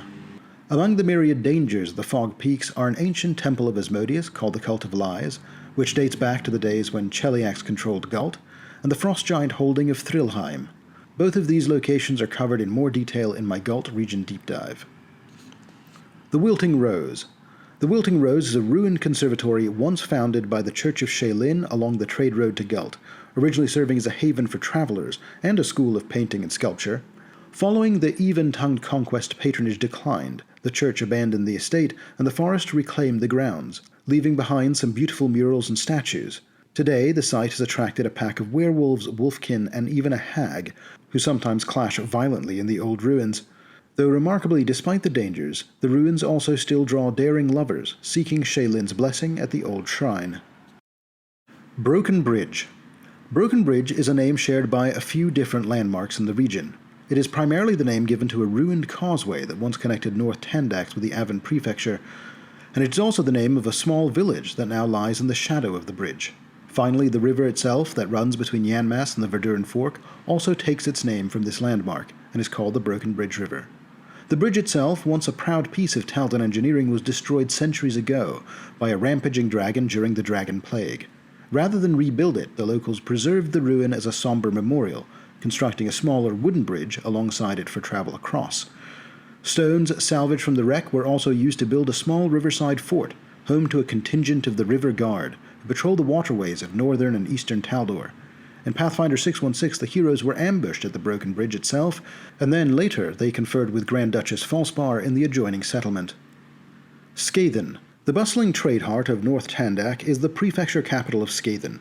Its streets teem with caravans, merchants, and travelers for most of the year. Though relatively small in size compared to other prefecture capitals, the city thrives on commerce, with its many market squares overflowing with goods from artisans, farmers, trappers, and weavers across the prefecture. Yet when the first snows fall, Skaithen all but empties. Seasonal traders move south, and the remaining townsfolk shutter their homes to endure the long northern winter. Only during the Crystal Hue Festival, held each year at the winter solstice, does the city briefly awaken again, glowing with lanterns, music, and laughter against the frozen winds. In Pathfinder 616, it was in the town of Skaden that Demetria first met Breatis' grandfather, Baelor Falspar, and came to be in the service of the Falspar family. The Avin Prefecture. Avin, Taldor's largest and northernmost prefecture, stretches from the Fog Peaks to the Falling River and west to the Verduran Forest. Named for Lord Avin Dembury, its first Grand Duke, the prefecture remains a land of open plains and hard-working folk, farmers, ranchers, artisans, and the merchants who follow the trade roads in and out of Yanmas throughout the year. Once the region teemed with centaurs, lamias, ogres, and kolo, locked in constant warfare with the early Taldan settlers who came here. To tame the chaos, the crown established the famed Taldan Horse, a cavalry force whose presence still defines Avin's identity. Though most of the monstrous peoples have long been driven out or subdued, there is still a significant population of kolo and centaurs in the wilds and ogres in the mountains. Of the lamias, only whispers remain, rumors that their kind learn to wear human faces, and still move unseen among Taldor's nobility.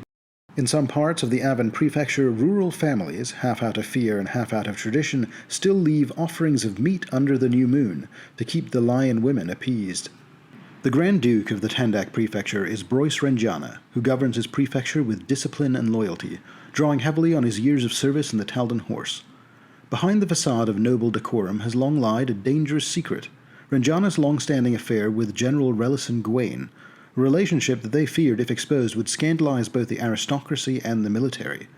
To preserve appearances, Renjana had maintained a political but loveless marriage with the Grand Duchess Zimala, who discreetly supported the deception and enjoyed her own lovers as well. In the years following the War for the Crown, some of these details did indeed come to light, and Avin is still dealing with the scandal.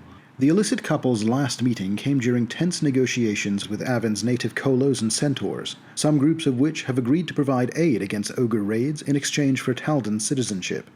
Since then, General Gwaine has departed for the Whistling Plains under strained circumstances, leaving Brois isolated from the national cavalry.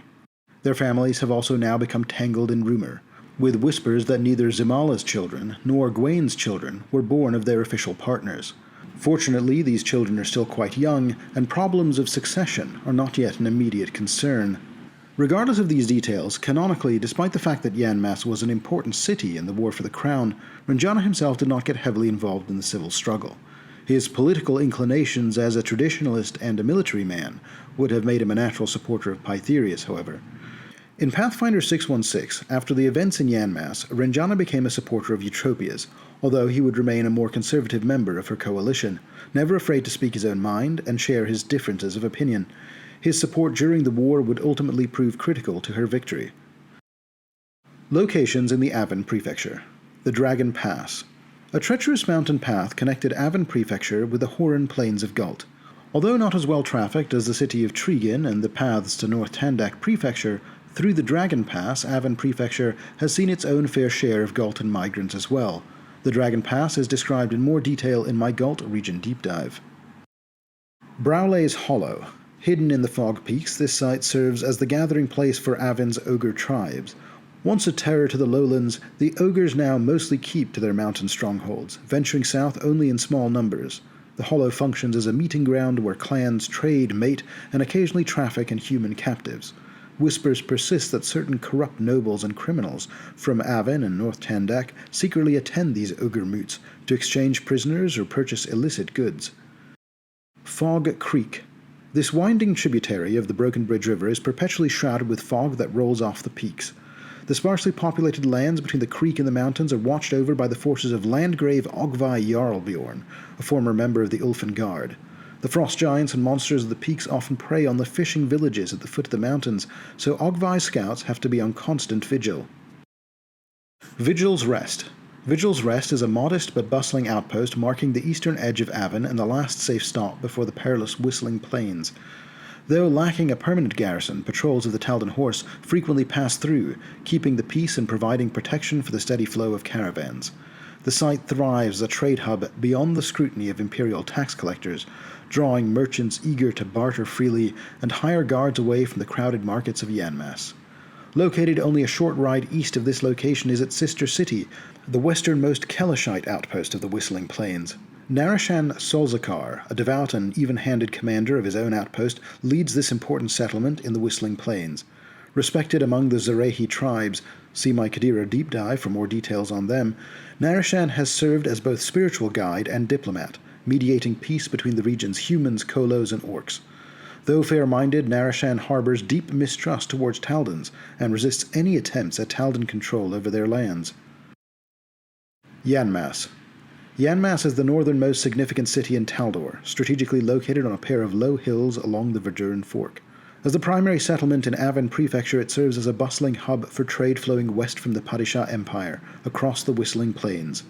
Merchants from distant lands converge here, bringing their own exotic wares while caravans carry Taldan goods eastwards. The city's twin hills mark the city, providing both governance and leisure. The smaller hill houses the bureaucratic center, including the Gilded Commerce Hall where the city's ruling mercantile council convenes, while the larger Hedge Hill offers parklands and ancient trees, providing a rare touch of greenery amidst the surrounding plains. The history of Yanmas traces back to the first human settlers who, with halfling assistance, founded a logging town along the Verduran Fork. Over generations, climate change and deforestation transformed the area from dense forest to sprawling grassland, encouraging a shift from logging to ranching.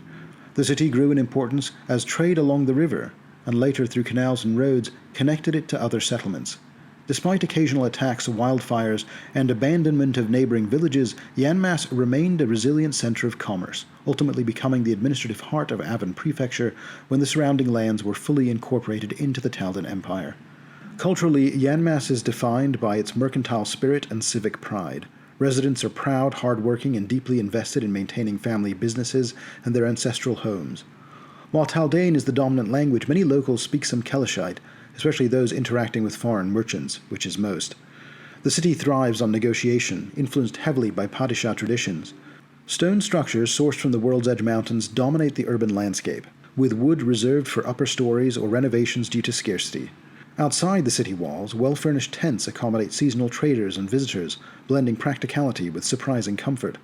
Security in Yanmas is provided by two complementary forces. The Fire Watch, personally funded by the Baron of Avin, acts as both firefighting service and city police, easily identified in their red uniforms. The Taldan Horse, the elite national cavalry, patrols the surrounding plains and roads, providing rapid response to threats, but entering the city only when summoned by the Baron or the Fire Watch. Access to Khazmar trade routes and the continued strength of the Taldan Horse give the city an unusual degree of political weight despite its distance from the capital, ensuring that even this far-flung prefecture has a voice in shaping the Empire's fate. That voice was felt particularly strongly in the recent War for the Crown, and this was a critical city in those events. The reason for this is that it was in Yanmas the cult of the Twilight Child was established, and that the deceased prince Krearis was resurrected. Krearis was ultimately rescued from the cult and returned to his sister, and the cult's leader, a man named Vadrigan Pol, was killed. Despite this, a new cult has been emerging, both in the Avin Prefecture and elsewhere, convinced that Krearis and his powerful story make him destined to be the next Grand Prince, and that he will usher in a new age of greatness for the Empire. Krearis, for his part, wants as little to do with the cult as possible. Important locations in Yanmas include Yan Manor. The seat of the barony of Yanmas, Yan Manor, is an elegant manor house. The estate sits atop the lower hill of Yanmas alongside Commerce Hall, and features a wide, carefully tended lawn, planted exclusively with flowers and grasses from the Whistling Plains region. Baron Moston Kustios rarely appears in public, preferring a private life, liaising only with the Mercantile Council. In Pathfinder 616, Baron Kustios was killed during the conflict with the forces loyal to Pytherius. It is not confirmed if he canonically remains the Baron of Yanmas in 2nd edition. Commerce Hall. Commerce Hall serves as the headquarters of Yanmas's Mercantile Council. The building resembles a lavish municipal building, complete with stained glass windows, grand chandeliers, and gilded decoration. While the full council meets with Baron Kustios only occasionally, much of the city's trade and economic administration takes place here. Commoners in the city often grumble that the hall is closed to all but the wealthy and influential. Auten's Imports. Auten's Imports is the largest and wealthiest trading house in Yanmas, occupying a sprawling compound of offices, warehouses, and stables in the Coinside neighborhood.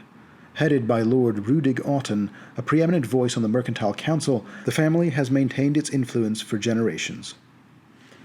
The Gilded Baldachin. The Gilded Baldachin is a renowned inn in Yanmas, famous for its enormous plush beds draped in silken canopies. Owner Mirisin Halvalor takes extraordinary measures to keep her guests safe, employing discreet guards who patrol outside and inside the inn around the clock. The inn is especially favored by politically sensitive visitors and high-profile travelers seeking privacy and security. The Temple of Abadar.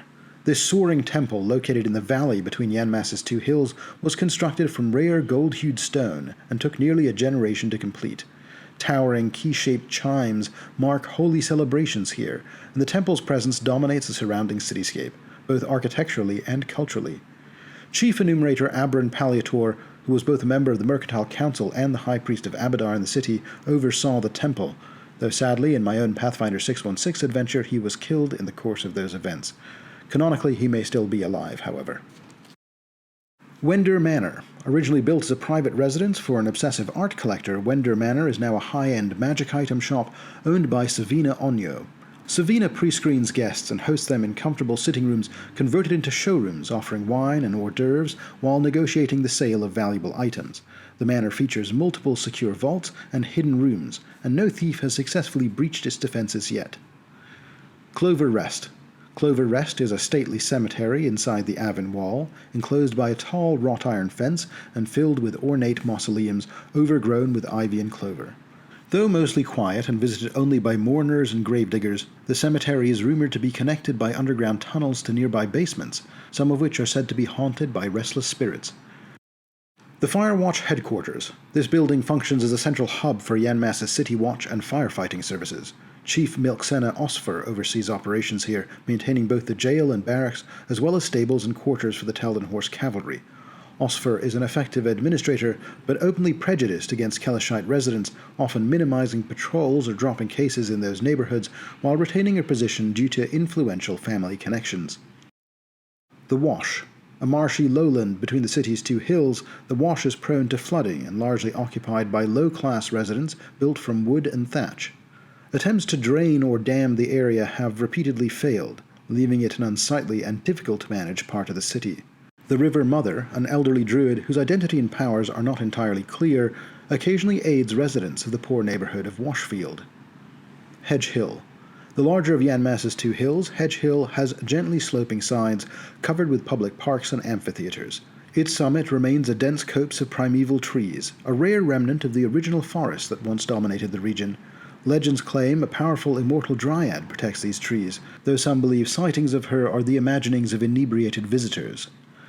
Wheelwind Pavilion. Located on Hedge Hill, the Wheelwind Pavilion is the largest amphitheater in Yanmas, with a metal frame supporting a canvas canopy to protect from the weather. The venue hosts performances that cater to the city's elite, allowing these performers to charge exorbitant rates. Attempts to create more accessible common concerts for the general populace have been met with limited success due to resistance from the aristocracy who appreciate the exclusivity of the venue. Grava's Entertainments. Outwardly a toy and puzzle shop, Grava's Entertainments conceals a secret arena for dueling inside an adjacent warehouse. Owner Drusilla Grava is friendly and generous to children in public, but secretly organizes combat events where she herself, as the Black Walker, competes. The arena is an open secret among locals despite being illegal. The Whistling Wyvern. A large tavern and inn popular with mercenaries and guards, the Whistling Wyvern is distinguished by a massive fluted wyvern weather vane. One of its regulars is Conson Vitherial, a Nayuvaran bard and skilled storyteller who keeps track of employment opportunities in the city, matching mercenaries with potential work. Aziz's House. A stone restaurant and coffeehouse outside the Avin Wall, Aziz's House is run by the Kelishite merchant Prince Rashid Bayamara, who named the establishment after his deceased daughter. Though he portrays himself as a humble barista, Bayamara secretly controls much of the trade across the Whistling Plains, relying on proxies for his city dealings, but remaining physically outside Yanmas by personal promise. The World's Edge Mountains. There are two territories in Taldor that don't belong to a formal prefecture. The first is the Verduran Forest, already discussed, and the second is the World's Edge Mountains, that stretch from the Pillars of Rovagug in the north to Mount Antios in the south. The World's Edge Mountains form northern Taldor's natural barrier against the Whistling Plains and contain some of the oldest ruins in the Empire, many predating Earthfall itself. These ancient sites reveal that Aslanti settlers reached the region long before the Cataclysm. Though it lacks major cities, the area supports numerous small mining towns and seasonal camps. Its loosely defined eastern border has long made it a prize for ambitious nobles seeking to expand their domains and establish new prefectures. And indeed, in the last few years, an unnamed marquess of the province has begun encroaching on the Whistling Plains, believing that if they capture enough land, the region can become a prefecture in its own right. Locations in the World's Edge province. The Pillars of Rovagug, a striking field of jagged cylindrical rock formations in the northern foothills resembling a forest of stone. While once thought to be the fingers of the imprisoned god Rovagug, they are now known to be a natural geological formation. Orcs and Kolo from the Whistling Plains continue to treat this site as sacred, making annual pilgrimages and conducting sacred rites there to honor their gods. Thousand Relics Pass. 50 miles south of the Pillars is a mountain pass through the World's Edge Mountains. It is used by miners from the scattered villages of the provinces, and its close proximity to the falling river allow them to ship their ore to other cities in the interior. Unfortunately, the pass also proves treacherously close to the dangerous Aradan's Eye mountain. Aradan's Eye. This striking mountain is defined by a massive circular hole near its peak. Originally a pilgrimage site for Aradan's faithful, the shrines and monastery built into the cliffs fell into ruin after his death. The lone surviving priest, Leomaris Gurgen, succumbed to despair and hatred before the end, ultimately turning his faith towards Grotus before being confronted by a pack of harpies, who adopted his grim faith after they killed him. Today the ruin is dominated by the last acolytes, a cult of harpies led by Thekshik, a priestess of Grotus. They believe Grotus killed Aradan and now presides over the universe's end. The cult engages in ritual sacrifice and other dark methods. The last acolyte's rituals have also accidentally tapped into the dimension of dreams, summoning animate dream things that serve the cult as well. Meanwhile, the shade of Leomaris Gurgen still lingers at the site, waiting behind the rents in reality that the cults continue to probe. Nel Shavotha and the Valley of the Aslanti. This remote perilous basin in the World's Edge Mountains, home to some extremely well-preserved pre-Earthfall Aslanti ruins, is protected by jagged cliffs, raging rivers, and sudden storms. The valley was once the peaceful colony of Nel Shavotha, where Aslanti settlers lived for nearly 2 centuries before Earthfall destroyed their villages. The trauma of these deaths bound the Aslanti spirits to the valley, and over time the site became a haven for the undead. Ruling this dark land, the dragon revenant Torios, once a wise teacher, now transformed into a destructive avatar of death, has raised hundreds of the fallen as vampires and other undead. Despite the dangers, legends of hidden treasures and Aslanti knowledge lure adventurers and scholars here to this day, though few live to tell the tale. The undead of Nel Shavotha remain vigilant, ensuring that the valley's secrets endure even millennia after the colony's destruction. Krevenkus. Once a shining jewel of the Dwarven Empire of Tar Targath, the sky citadel of Krevenkus remains under Dwarven control, though barely. Its tunnels still connect to the Darklands, and over the centuries the citadel has endured repeated attacks from Hringar, Darrow, and other threats emerging from below. Most dwarves have abandoned the fortress, relocating to Meheto or the Five Kings Mountains, leaving only a handful to inhabit the city's well-fortified central keep. They welcome adventurers who can help purge the citadel of its current dangers and prevent further incursions, though they are unwilling to permanently close the Darklands passages, as these tunnels preserve a vital link to their pre-Earthfall culture and heritage. The Dragonscar and the Black Peak Volcano. Once the location of the prosperous town of Talamir, this artificial mountain valley is now a ruined wasteland, covered in volcanic ash and haunted by undead. Its destruction came in 4486, when the nearby Black Peak volcano erupted, releasing lava and the cinder dragon Horanath, who carved a destructive path of ruin through the mountains. The pass remains largely avoided by locals, both because of Horanath's ongoing presence and because of the vengeful undead that haunt the ruins. Horanath's destructive rampage also shaped the land, and carved a narrow pass through the mountain range that the brave or foolhardy do occasionally use to cross the mountains. Horanath himself still lives, slumbering in the Black Peak crater. Pergamon Pass, another pass, and indeed the safest pass through the World's Edge Mountains, is located in the shadow of the Black Peak volcano and about 50 miles south of Krevenkus. It connects the Krearis and Porthmos Prefectures, particularly the cities of Dalistan and Karakuru. By way of the Pergamon River and the Yellow Canal, it is also well connected to the central prefectures and the Taldan heartland as well. Mount Antios. Mount Antios is the third highest peak in Taldor, after Mount Kaltafar and Emperor's Peak in the southern range. It rises as a jagged snow-covered summit, towering over the south-central Tandak Plains. Named for Taldor's 10th emperor, the mountain hosts the immense necropolis known as Antios' Crown. The site features colossal statues of the emperor himself, alongside grand representations of lions and gods. For centuries, Taldor's elite purchased mausoleum space here, creating elaborate tombs filled with art, magic, wealth, and records of their families' histories. Over time, the necropolis reached capacity, and knowledge of its interred residents faded into legend. The necropolis remains heavily defended, with a mix of mechanical traps, magical wards, constructs, and bound outsiders. Accessing Antios' Crown is perilous enough, without contending with the tomb's defenders. The mountain paths are treacherous and overgrown, wildlife and supernatural predators abound, and rival grave robbers or cultists sometimes intrude as well. Among the necropolis's most feared denizens is the vampire Zinimus, who commands many of the undead here, determined that none shall claim what she believes her family was denied. The Krearis Prefecture. Krearis, the most populous non-coastal prefecture of Taldor, spans from the falling river to the World's Edge Mountains and the Verduran Forest. The prefecture's economy relies on the peat and lumber of its swamps and forests, as well as coal, gold, and iron mined in the east, with the forges of Meheto supplying much of its wealth. Krearis was heavily impacted by the dragon plague, and rumors of abandoned dragon hordes persist, drawing treasure hunters and ambitious outsiders hoping to elevate their status within Taldor's elite. Its rugged terrain, rolling fields, primeval forests, rocky hills, and marshy wetlands fosters fiercely independent, stubborn inhabitants who resist central authority. Noble infighting is common, and Grand Duke Borand Heskelar struggles to maintain peace amid centuries-old feuds. His marriage to a dwarf clan liege from Tagaret in the Five Kings Mountains, Lady Grella, also provoked a good deal of controversy over inheritance and succession in his land. Canonically, during the War for the Crown, Grand Duke Borand Heskelar put forth his own claim to the title of Grand Prince, and he was well supported by blood right through his uncle Misho III, who was the fourth son of Stavian I. In the trials after the war, his wife, Grand Duchess Grella, eloquently argued that her husband's bid was necessary to prevent bloodshed between the historically feuding earls. The pair's combined charisma and sincerity won Eutropia over, and she only gave them a token fine as a result. Grella has since become a close friend of the Empress, and was thus entrusted with the Warshard Worldbreaker project.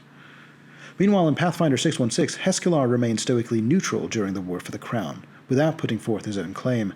When Pytherius' forces collided with the forces of Grand Princess Eutropia, he and his wife sealed the doors of Meheto, remaining neutral until the fighting was over. Much like in the canon universe, Eutropia ultimately forgave the Grand Duke and his wife for not supporting her, and we can assume that Grella and her have since become close, just as they would have otherwise. Locations in the Krearis Prefecture. Faldament. Faldament is a small border town between Krearis and the World's Edge Mountains. With fewer than 1,000 residents, it nonetheless holds regional importance as the heart of Krearis' jewelry trade. Its artisans specialize in crafting exquisite, finely detailed pieces from precious metals, prized for their artistry rather than practicality. In Pathfinder 616, Faldament fell to Pytherius' forces and was used as a staging ground to advance southwards for the Avin Prefecture defectors and his other allies. Meheto. Meheto, capital of Krearis and Taldor's fourth largest city, stands as the Empire's industrial powerhouse and the heart of its metalworking trade. Its immense forges, fueled by the labor of both humans and a substantial dwarven immigrant population from the nearby Sky Citadel, produce most of Taldor's arms and armor. During the Dragon Plague, when a trio of dragons severed supply lines from the city, the Senate responded by permanently stationing 10 legions of Taldan phalanx and 2 legions of Taldan horse within Meheto, ensuring that such a disruption could never again endanger the nation. 3 great guilds dominate Meheto's politics and economy. The Commerce Guild, led by the halfling Gado Bakernel, managing contracts, imports, and migration logistics. The Hewers Guild, run with ruthless efficiency by Guildmaster Drunus, overseeing the mining interests scattered throughout the nearby mountains. And the Smithing Guild, ruled by the venerable Vastran Echalis, who controls manufacturing and production within the city walls. Together, these 3 guilds form the foundation of Meheto's prosperity, but also its greatest source of tension. Their rivalry breeds constant politics, rivaling the bitterest feuds among Taldor's noble houses. Finally, in current events, Meheto is where the Warshard Worldbreaker project is in its planning phases, which, as discussed in my overall current events section, has become a source of major controversy in Taldor. Overseen by Chief Engineer Hemlin of Tagaret, cousin to Grand Duchess Grella, the team is working on construction plans, while the Senate debates on the value of this investment. To counter opposition to the project, Hemlin has been proclaiming that the weapon will not be used to threaten other nations, but rather that the value of the weapon will be in its ability to provide security in the case of a new dragon plague. Something which many Taldans are worried about given how the God's Reign agitated many of the land's native monstrous creatures. His words are working to sway public opinion. Meanwhile, funding is still held up in the Senate, and rumors have begun to crop up that Grand Duke Thestro Briersmith of nearby Porthmos Prefecture is working on some backroom deals to fund and acquire such a weapon privately. Meanwhile, in the capital, a strong proponent against the Worldbreaker project is Duke Leonardo Centimus, who was present at the Exaltation Day massacre and has built a coalition of experienced politicians and diplomats and warns against the dangers of a potential military arms race should they construct it. In Pathfinder 616, Meheto proved surprisingly important. The final significant conflict of the war occurred between Pytherius and Eutropia's forces in the field of Krearis not too far from Meheto. After this significant victory, Borand Heskelar admitted Eutropia's forces into the city. She held an audience with all her generals and allies there. Aurelius performed the ceremonial donning of the Mantle of Kings, and her position as Grand Princess was finally secured. From this city she sentenced Grand Strategos Pytherius to death for his treachery, a sentence which was carried out by her allies, who had to hunt him down in his stronghold in Zemar. Dalistan. Dalistan is a small southern Krearis town known for its rich iron mines and the renowned Black Peak Brewery, famed for its ales and whiskies. The brewery is run by the ambitious Irini family, commoners whose growing wealth and influence rival the local nobility. Their success has sparked quiet tension with the town's current ruler and the most well-titled local aristocrat, Count Seleno Dalasenos. Kazuhn Prefecture. Once a thriving and cosmopolitan prefecture nestled between the Porthmos River and the southern World's Edge Mountains, Kazuhn has declined over the centuries. Its artisans and merchants moved to other wealthier prefectures as the local economy shifted entirely over to farming, leaving behind crumbling aqueducts, overgrown canals, and abandoned towns that once bustled with trade. Today, sprawling noble estates dominate the landscape, vast farmlands and orchards worked by tenant farmers and servants who maintain the fields that feed much of the empire. These estates produce the bulk of Taldor's wheat and flax, as well as apples, pears, and other fruits.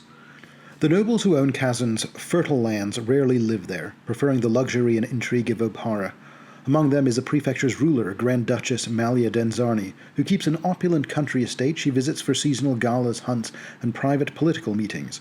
Despite this imbalance, the peasants of Kazuhn take deep pride in their work, prizing diligence and humility over the decadence of city life. They see themselves as the moral backbone of Taldor, simple, steadfast people who find meaning in family tradition and honest labor, far from the corruption of the capital their harvests feed. In Pathfinder 616, Grand Princess Eutropia and her agents successfully secured two significant alliances with Kazuhn Prefecture leadership, one with Grand Duchess Malia Denzarni herself, and the other with Duchess Helenara Lossus, with hereditary titles to the significant Yellow Canal. Both these figures ultimately supported Eutropia in her bid for the throne.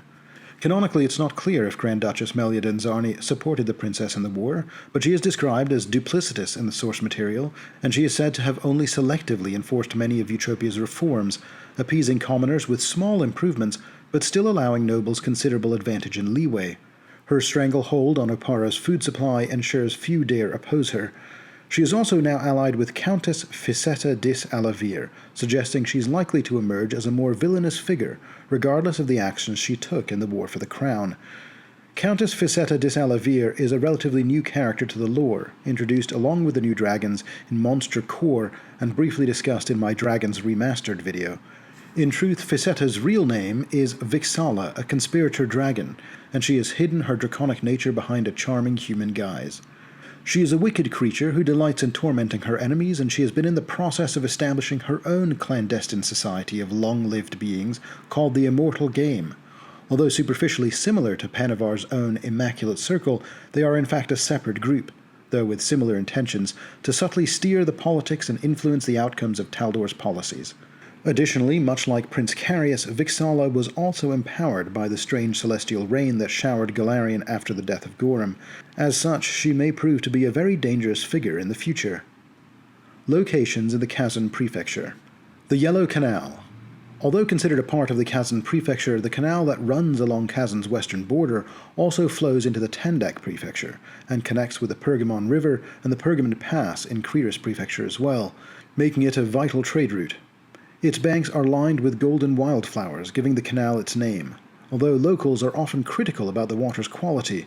Most traffic here is from independent merchants, small farmers, and wholesalers, but is also trafficked by smugglers and pirates as well. Security is minimal compared to the Royal Canal, and travelers here must occasionally contend with both natural hazards and criminal interference. The canal also features some unique fauna, including the Golden Devil, a large freshwater ray that attacks when disturbed. The Losses family has traditionally held rights to the canal, and they put forth their own claim during the War for the Crown. However, in Pathfinder 616, Demetria won favor with the Duchess Helenara Losses during the Exaltation Day Gala before the massacre, and as a result, the Losses family supported the princess more or less from the beginning of the conflict. The Royal Canal. This critical artery, which begins as a river flowing down from the World's Edge Mountains, and then becomes a wide man-made canal flowing all the way to the capital city of Oppara, is over 100 feet wide and 10 feet deep, and flows over 140 miles. It is a marvel of Taldan engineering, with locks, pumps, and infrastructure powered by snowmelt. Year-round, flat-bottomed barges transport grain, produce, and other foodstuffs to Oppara, making it critical to the city's survival. The canal is heavily guarded by the Royal Navy and the River Guard, with checkpoints collecting tolls and ensuring security at all times. Eagle's Head. The largest city along the Royal Canal is Eagle's Head, which for reasons of economic prosperity has effectively replaced Kazuhn City as the prefecture capital. Famously, a seasonal arts festival built around a massive open-air amphitheatre is active here from late spring to early autumn. Founded in 2818 by Princess Shelindria, it was publicly meant as a tribute to her deific namesake, but the crowds and anonymity would later also make it a hub for clandestine political maneuvering, backroom dealings, and secret alliances. A favourite performer in the city is Tirili Embrasa, an elven bard, whose remarkable decade-long streak is unheard of in a venue where performers usually shine for only a season or two. She preserves her enigmatic reputation by returning to her homeland Kionin at the end of each season.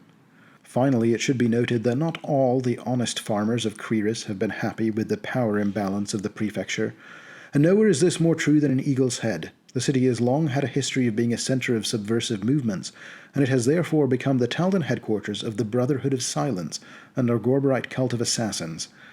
The Lion Blades are aware of this to a certain extent and keep close watch on the city, especially since it was mercenaries from the Brotherhood that were hired to conduct the Exaltation Day massacre. Various important figures in town, including notably the Eagle's Head Amphitheatre's director, Ruris Barthel, are rumoured to secretly be members of the Brotherhood. Kazuhn City. Once the thriving capital of Kazuhn Prefecture, a quarter of it burned in a great fire in 4702, a terrible tragedy from which the city has never recovered. Today, half of the city remains abandoned, giving much of it the feeling of a ghost town. Remaining structures, homes, feedlots, granaries, and warehouses support the prefecture's role as Oppara's primary food supplier. However, a shadow economy thrives in its abandoned areas, where the development and trade in illicit substances has become common. The city is heavily garrisoned, and Chief Warden Almoral Tercian persists in her attempt to crack down on the opium dens that now number greatly in the burned-out half of the city, often referred to now as Squatter City. Though his attempts to maintain order have had some impact, much of Squatter City remains lawless, housing criminals, destitute citizens, and lurking monsters. Pegador. Roughly 5 centuries ago, a farmer digging a well uncovered a sinkhole, revealing a ruin that baffled even the most knowledgeable historians. Initially appearing as a modest stone structure built into a hillside and linked by tunnels, the site soon proved to be the surface layer of an enormous underground city. This sprawling complex, later named Pegador, was created by Aslanti refugees fleeing their mainland colonies shortly after the Earthfall. Facing inhospitable conditions on the surface, the Aslanti chose to build below ground. But unlike other groups who descended deep into the Darklands, Pegador's residents remained only a few hundred feet beneath the surface. Today, several dozen researchers and their retinues work at Pegador, among them Ferain Ubrale, an Ivaran archaeologist from Nex. She has long believed a cult of Skal, the Aslanti god of destruction, is key to unraveling the city's ultimate fate, and is actively recruiting assistance from the Pathfinder Society and other sources. Beyond her investigations, countless miles of tunnels and hidden secrets of the earliest Taldans remain waiting to be discovered. In Pathfinder 616, some 70 years before the events of the game, the Numerian android Demetria and her close friend Baelor Falspar once worked at the archaeological dig site in Pegador. This is where Demi learned much of the lore she knew about the Aslanti, and was also the work that ultimately earned her a field commission with the Pathfinder Society.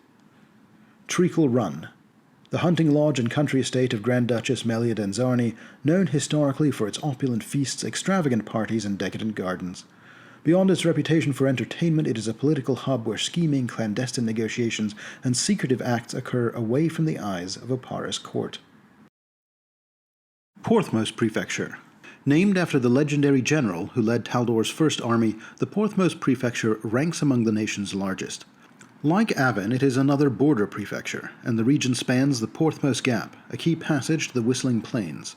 The prefecture's isolation allows its nobles extraordinary autonomy. Its Grand Duke, Thestro Briarsmith, is a cruel and calculating sorcerer, and rules from Sardis with near absolute authority over the eastern territories. Briarsmith suppresses freedoms, imprisons political rivals in secret facilities, and maintains strict control over movement, leaving the populace trapped in grueling labor and harsh conditions with little recourse. The Grand Duke has effectively run his prefecture as an independent polity for years, paying only token deference to the crown.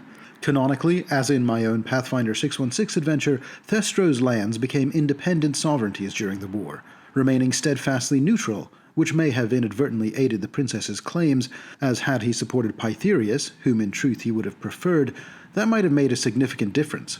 It was only after Eutropia had won all the other prefectures that Thestro himself begrudgingly bent the knee as well. Interestingly, the Porthmos Gap itself, formed long ago by a spawn of Rovagug called the Armageddon Engine, is considered an independent, unincorporated territory from the rest of the prefecture, and rights to the land are claimed by one of Taldor's lesser Grand Dukes. This Porthmos Gap territory was gifted by Grand Prince Stavian III to the newly appointed Grand Duke Avernathus in the middle of his reign. In truth, Grand Duke Avernathus had little interest in the inhospitable territory he was given, although the title had value, and he had even less interest in butting heads with Grand Duke Thestro Briarsmith, so Avernathus has always spent most of his time in his estate in the capital of Oppara, and not out in the Porthmos Prefecture. Grand Duke Avernathus is an aging magus, and was well into his 70s during the War for the Crown, and is well into his 80s now. He continues to take on young pupils who seek to study in arcane principles, however. In Pathfinder 616, Avernathus was the mentor to the wizard Aurelius Betinos, and Aurelius saved the old man's life during the Exaltation Day massacre. Avernathus's far-reaching network of arcanists proved invaluable in supporting the princess in the final days of the conflict as well. In the Porthmos Prefecture, the river Porthmos, specifically its north and south forks, referred to as the North and South River respectively, bisect the land. West of the rivers, the land reflects classic Taldan life. Southern farms cultivate barley, wheat, and hardy fruits, while northern foothills support granite quarries and mines producing gold, silver, and iron. East of the rivers, however, the land is harsh and largely untamed. Small scattered settlements cling to life amid steep hills, wide plateaus, and bitter shrub plains, surviving through subsistence farming and the extraction of lead, a vital but toxic material that ensures short, arduous lives for those that live here. Haydn. This long-abandoned mining town in the Porthmos Prefecture lies in the foothills of the World's Edge Mountains, about 50 miles southeast of Antiochus' crown. Once a thriving community with jewelers, metalworkers, and even a national mint, it was depopulated by Duke Penevar Lothide to conceal his arcane experiments, and its name was largely erased from official records. During the War for the Crown, Haydn served as the headquarters of Penevar Lothide's Cabal, the Immaculate Circle. In Pathfinder 616, I removed this location and replaced it with the encircling Bauer Theatre in Yanmas. Alcasti Tomb. A white marble tomb tucked in the shadows of the World's Edge Mountain holds the remains of the Alcasti family. Its silver door, framed by composite columns, features a rain-streaked Pegasus relief, and inside stands a granite tablet listing the family's members, ending with Countess Honoria Alcasti, who died during the Grand Campaign against Cadira in 4123. Honoria was a skilled commander, but shortages of supplies led to some losses, and conflicts with the crown ended her career and had her family stricken from official military records. Her descendant Remaio Alcasti, lacking full knowledge of her deeds, hired the Pathfinder Society to find the tomb and honor the family's lost legacy. These events are played out in the first edition Pathfinder Society quest Honor's Echo. Karakuru. Known as the City of 100 Fountains, Karakuru sits atop a powerful natural spring that feeds its many fountains and bathhouses. Its ochre-colored mineral waters attract nobles and visitors seeking relief from chronic ailments, making Karakuru one of the wealthiest towns in Porthmos. The baths provide a rare space where rich and poor mingle freely, fostering rare social interaction across classes. It is from this cross-class environment that there emerged the famed fighting style rondellero, blending peasant dances with noble weapon techniques. The rondellero school trains up to 100 students at a time, producing the Empire's most skilled and respected practitioners, from local youths to high-ranking military officers. The House of the Senses Awakened. This opulent maze-like pleasure palace was the extravagant project of Grand Prince Sidonis III, whose 5-year reign nearly bankrupted Taldor. Built in the remote Porthmos Gap, the complex served as a personal retreat where Sidonis indulged his every whim. Following Sidonis' assassination by a Khadiran agent after the even-tongued conquest, Sidonis' lover, Origen Sarlu, sealed himself, the Grand Prince's body, and a great many treasures within the palace. The tomb is well defended with traps and guardians, and has remained impenetrable to all but the most daring adventurers. Stavian's Hold. The easternmost outpost of Taldor, Stavian's Hold was founded under Stavian III as a political diversion and a demonstration of imperial ambition. Overseen by Baroness Dedima Enoy, appointed partly to remove her from Aparan politics, the town features tall towers and a fortified perimeter around a small prairie settlement. Enoy established the Eastern Front Academy to teach alchemy and arcane magic, though its remote location attracts mostly children from minor noble houses or those with little inheritance potential. The Eastern Front Academy and its Oparan counterpart, the Western Front, is also called out in my Guide to the Arcane Schools of the Inner Sea video. Sardis. The capital of the prefecture, Sardis sprawls from its center over a mile in all directions, effectively a merging of a dozen small mining settlements clustered around rich veins of lead and other minerals. The township sits on a scarred, polluted landscape, just a few miles inland from the South River. Despite the harsh environment, Sardis produces significant wealth, exporting high-quality metals in exchange for food to supplement the township's meager local crops. Caravans are less frequent here than in Yanmas, but still provide a steady boost to the economy. Centaur tribes from the Whistling Plains occasionally trade in Sardis, and some local bands have forsaken their traditional ways to serve Grand Duke Thestro Briarsmith as his elite leaden soldiers. Renowned for their speed, knowledge of the region, and deadly skill, these Centaur enforcers act as scouts and messengers, vital to Briarsmith's iron-fisted control of his prefecture. The Porthmos Prison. Once called Edgeside Keep, one of Taldor's most formidable fortresses, this site now serves as a brutal prison under Grand Duke Briarsmith. Located in the foothills between the Porthmos Gap and the southern range, the fortress features overgrown killing fields, crumbling walls, and a dimensional anchor enchantment that prevents teleportation. Captain Urta Manigold commands the small contingent of human guards that oversee the prison, though most prisoners roam freely, forming gangs that claim control over floors, dungeons, and resources. Prominent factions here include the Blood Moon, the Setting Suns, the Night Runners, and the Silver Palm, each led by a powerful inmate gang leader. Escape is extremely difficult, relying on treacherous tunnels, guarded sewers, and the favors of the toll-collecting gargoyle Grind, while constant hazards such as chokers, land sharks, and giant vermin make survival inside equally perilous as well. The Ligos Prefecture. Ligos Prefecture, situated between the river Porthmos and the southern range, is primarily an agrarian region known for its rolling plains and gentle hills. While long dry summers limit crop yields, the land is ideal for grazing livestock, and much of the local economy centers on cheese, meat, and wool.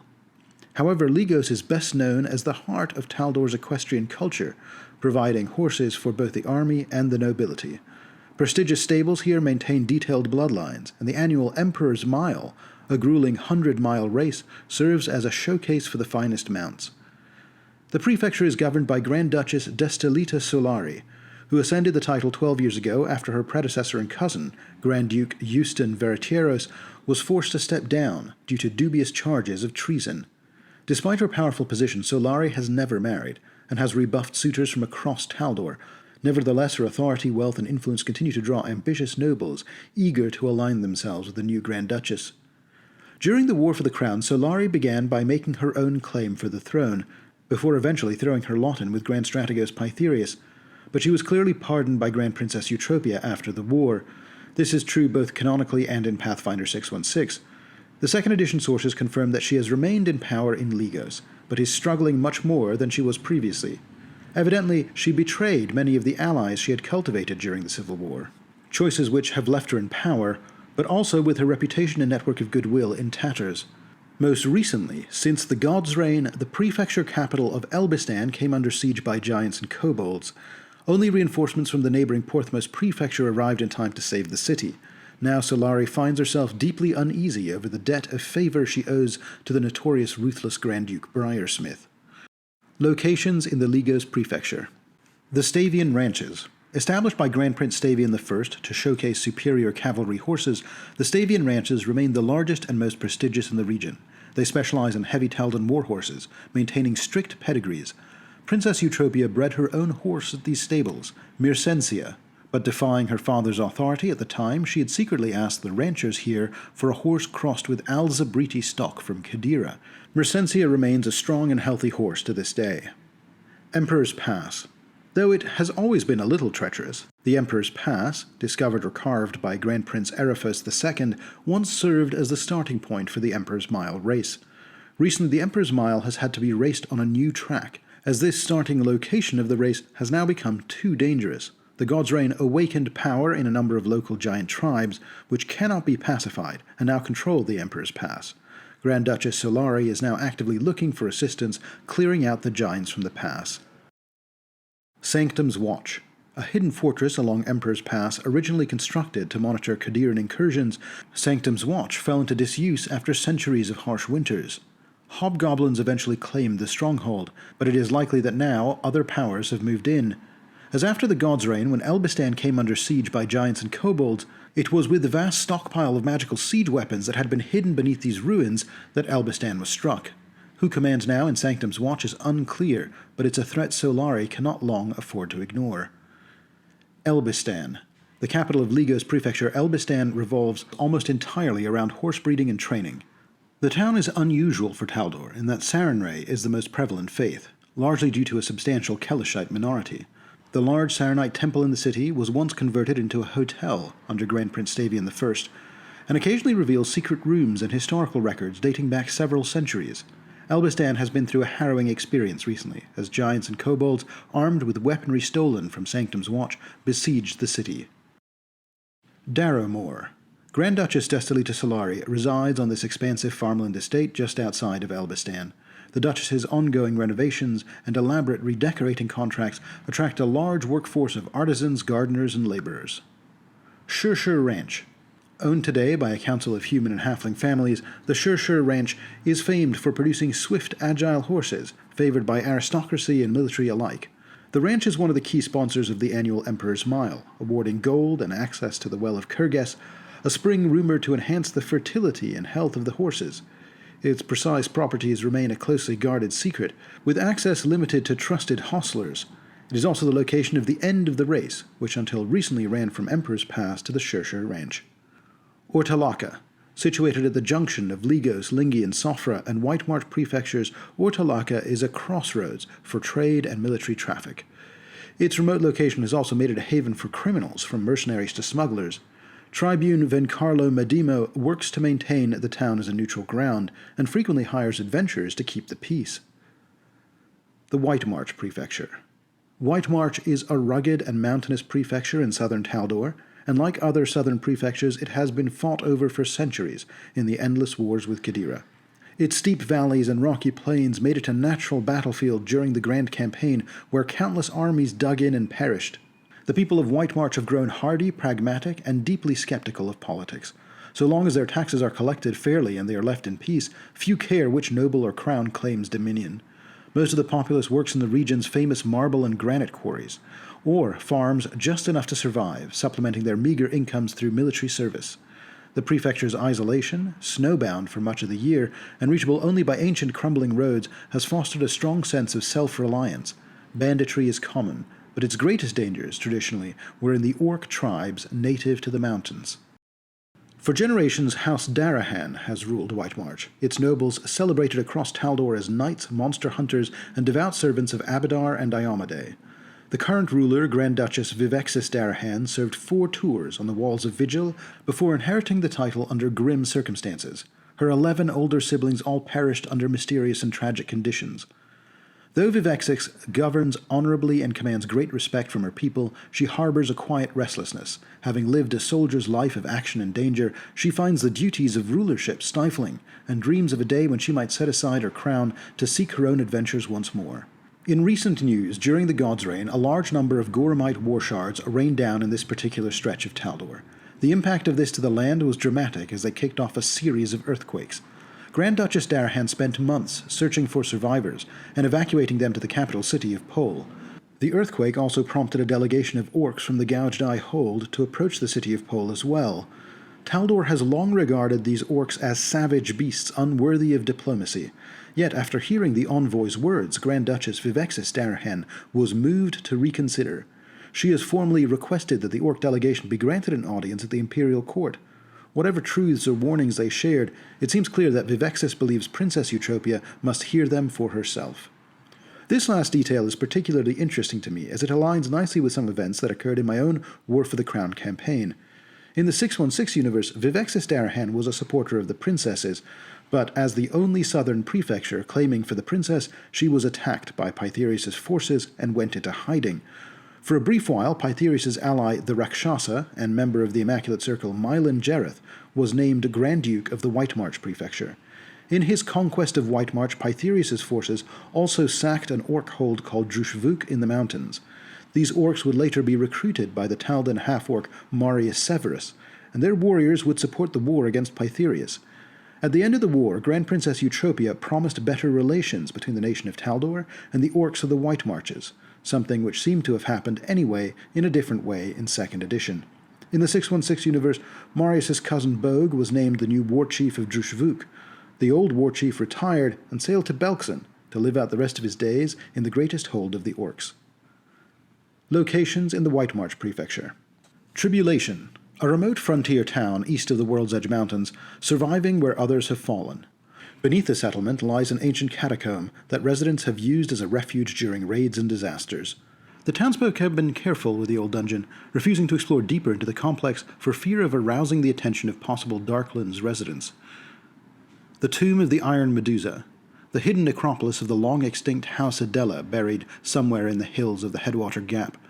Once among Taldor's most powerful noble families, the Adelas fell to ruin within a generation, and their name was stricken from imperial records by Grand Prince Beldam II.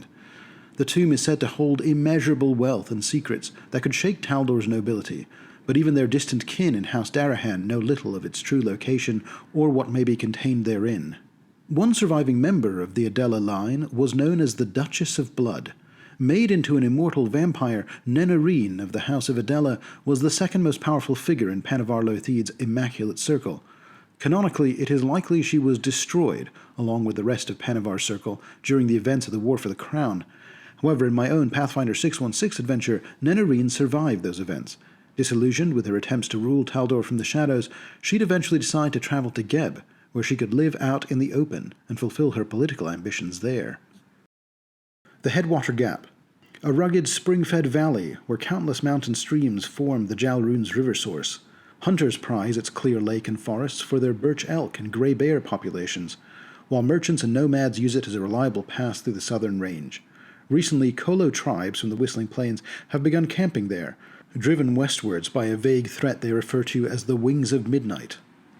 Pol, the current provincial capital of Whitemarch, rebuilt after the destruction of Sidonis during the Grand Campaign. Even more so than other prefecture capitals, Pol is politically fractured, and rival nobles continue to bicker over who will claim the right to shape and rule the city's future. These tensions have been escalated by the large number of refugees now living in Pol, drawn out from the outlying villages by the recent earthquakes, many of whom are now Orc or Dromar as well. So far, the Grand Duchess is keeping the peace, but Pol is now a political powder keg waiting to go off. Lion's Guard. This fortified valley has seen centuries of bloodshed between Taldor and Qadira. The fortress known as the Faux Wall dominates the entrance, guarding a settlement that exists mainly to supply the garrison.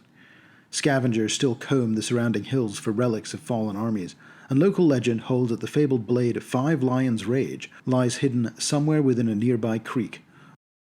The Monastery of Seven Forms, a cliffside monastic academy dedicated to Irori that traces its lineage back to the teachings of a group of monks from Tianxia's Order of the Stalwart Fist. The modern Order of the Seven Forms blends Eastern unarmed traditions with Taldan fencing and dervish techniques, producing agile, disciplined warriors. Students endure years of meditation and grueling trials before acceptance, learning patience as their first and greatest lesson. Mount Kaltafar, the tallest peak in Taldor and the former lair of Thelerox, a legendary white dragon who once terrorized both Taldor and Qadira. For centuries, both nations paid him tribute to avoid his wrath, until the Qadiran adventurers known as the Shining Blades of Kathir vanished while attempting to slay him. The dragon has not been seen in over a century, and treasure hunters still climb the frozen slopes, seeking his lost hoard and the truth of the blade's fate. Sophra Prefecture. The prefecture of Sophra lies along Taldor's longest and most heavily fortified border with Qadira, stretching from the border wood to the fields of Urfa Halij. Its people are battle-hardened and disciplined from generations of conflict, with military service compulsory for every family. Even civilians train regularly with local militias, and nearly everyone contributes to the war effort, whether tending cavalry horses, crafting weapons, or maintaining fortifications. The prefecture's economy revolves around its martial infrastructure, though grapes and wineries in its hill lands, and sugarcane along the Jalrun River, a legacy of Qadiran occupation, remain their primary crops. As a prefecture that has constantly changed hands over the centuries of war, Sophra's nobility rarely endured for long before being replaced, exiled, or executed by whichever power last claimed victory. The prefecture's previous Grand Duke, Urginus Vobilar, was a sycophantic noble who owed his position more to deference than valor. He openly yielded authority to High Strategos Maxillar Pytherius, and capitulated to his every whim. In both canon and in the 616 storyline, Urginus Vobilar died during the War for the Crown. Canonically, Grand Duke Gahez Verima has replaced Urginus Vobilar. Verima, who was previously an earl and a Taldan senator, is a proud descendant of Vudrani immigrants, and as an earl represented the mountainous region northeast of Zimar. Educated by his father in politics and diplomacy, he maintains a deep affection for Vudra and has twice served as an ambassador there. When not serving as a foreign ambassador, Verima's primary focus was maintaining peace with Qadira and the Padishah Empire, using his extensive network in Zimar and Qadira to promote that diplomacy. Courteous and peace-minded, he found himself naturally a supporter of Eutropia and her cause. Now promoted to the position of Grand Duke, Verima applies those skills to the border. Meanwhile, in Pathfinder 616, two of my player characters came from the Sophra Prefecture, Diana Frascati and Aurelius Betanos. Diana's brother, an influential regional baron, Vespero Frascati, replaced Grand Duke Vobilar as the Grand Duke of the Sophra Prefecture in my game. Locations in the Sophra Prefecture. The Borderwood. Stretching across the Jalrun River and the long-contested border between Taldor and Qadira, the Borderwood is a dense wilderness of cypress, cottonwood, and pine. Its deep shadows and thick canopy have witnessed countless invasions over the ages, and the remnants of those wars still linger here. Abandoned siege engines, rusted traps, and the ghosts of soldiers who never left. Despite the forest's haunted reputation, it remains a source of valuable timber and wild game. Smugglers, spies, and rangers from both nations use it to cover for secret dealings, while unlucky travelers risk being mistaken for enemy agents or falling prey to the forests of any dangers. Among these dangers is the domain of Lundo the Border Queen, a scale-heart beastkin who commands a small army of rogues in the Borderwood. Demgazi. Nestled along the Jalrun River, Demgazi is a thriving lumber town that draws its timber from the perilous border wood. Nearly a dozen mills hum along the riverbanks, processing timber into fine furniture and aromatic oils prized throughout Taldor. The town's prosperity is tempered by the constant danger of the woods, where monsters, traps, and restless spirits can claim unwary loggers. Baroness Jiliska Khazar, the so-called lumber baron of the Jalrun, rules with pragmatic ambition, regularly hiring mercenaries and adventurers to clear new logging sites before sending in her workers. Heldren. A small farming village near the border wood, Heldren recovered swiftly from the Grand Campaign, and for many decades was a quiet, uneventful place, save for strangely cold winters they experienced relative to other parts of Sophra. The unusual cold would now and again draw scholars and adventurers, and the area would sometimes be plagued by ice mephits. Then in 4713, during the events of the Reign of Winter adventure path, it was discovered that a mystical ley line connected the village of Heldren to the village of Waldsby in Irison. That year, the winter was the coldest on record, and that unusual event sparked the investigation into Irison that led to the deposing of Queen Elvana. Heldren is home to several notable figures. Isker Euphrem, the village blacksmith and retired Taldan veteran, oversees the militia and trains the villagers in arms, while his daughter Xanthippe apprentices under him, balancing her skill at the forge with a fiery temperament and local notoriety. Viviala Sternus runs the general store, supplying both locals and passing adventurers with goods and magical items, while Aurelus Davigen maintains the clock tower and the town hall, ensuring it serves as both a communal timepiece and a means to muster the militia. Tengizil Frimbocket is a gnome carpenter, originally from distant Irison, while sawmill partners Alexius Dimitri and Lycio Valent run the village's primary lumber enterprise, making them some of Heldren's wealthiest citizens. Finally, Old Mother Theodora, the village's ancient midwife and hedge witch, tends to births and offers herbal remedies, fortune-telling, and minor magical items. The Grogrizant's Fang. Rising like a black fang from the hills of Sophra, south of Zamar, this towering basalt spire dominates the skyline and shelters the city from the worst of the summer heat. Its sheer slope and razor-edged peak make it nearly impossible to climb without magic. A tiny Taldan phalanx outpost clings precariously near the summit, resupplied only at great risk and expense.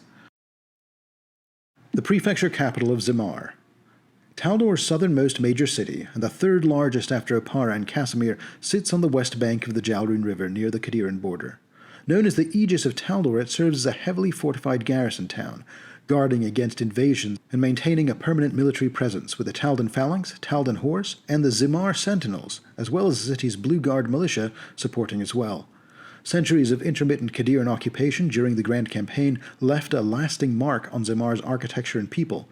Its Taldan-style red-tile roofs and marble halls are interspersed with domes, minarets, and markets reminiscent of Khadira. Zimar is said to hold enough supplies for 5 years of siege and can field nearly 10,000 soldiers, making it a vital defensive hub for southern Taldor. Zimar's origins trace back to General Antilla Zimara, who established the initial garrison after the first clashes with Khadira near the White Pass. Over millennia, the garrison merged with a pre-existing city-state, giving rise to the Zimar as it is known today.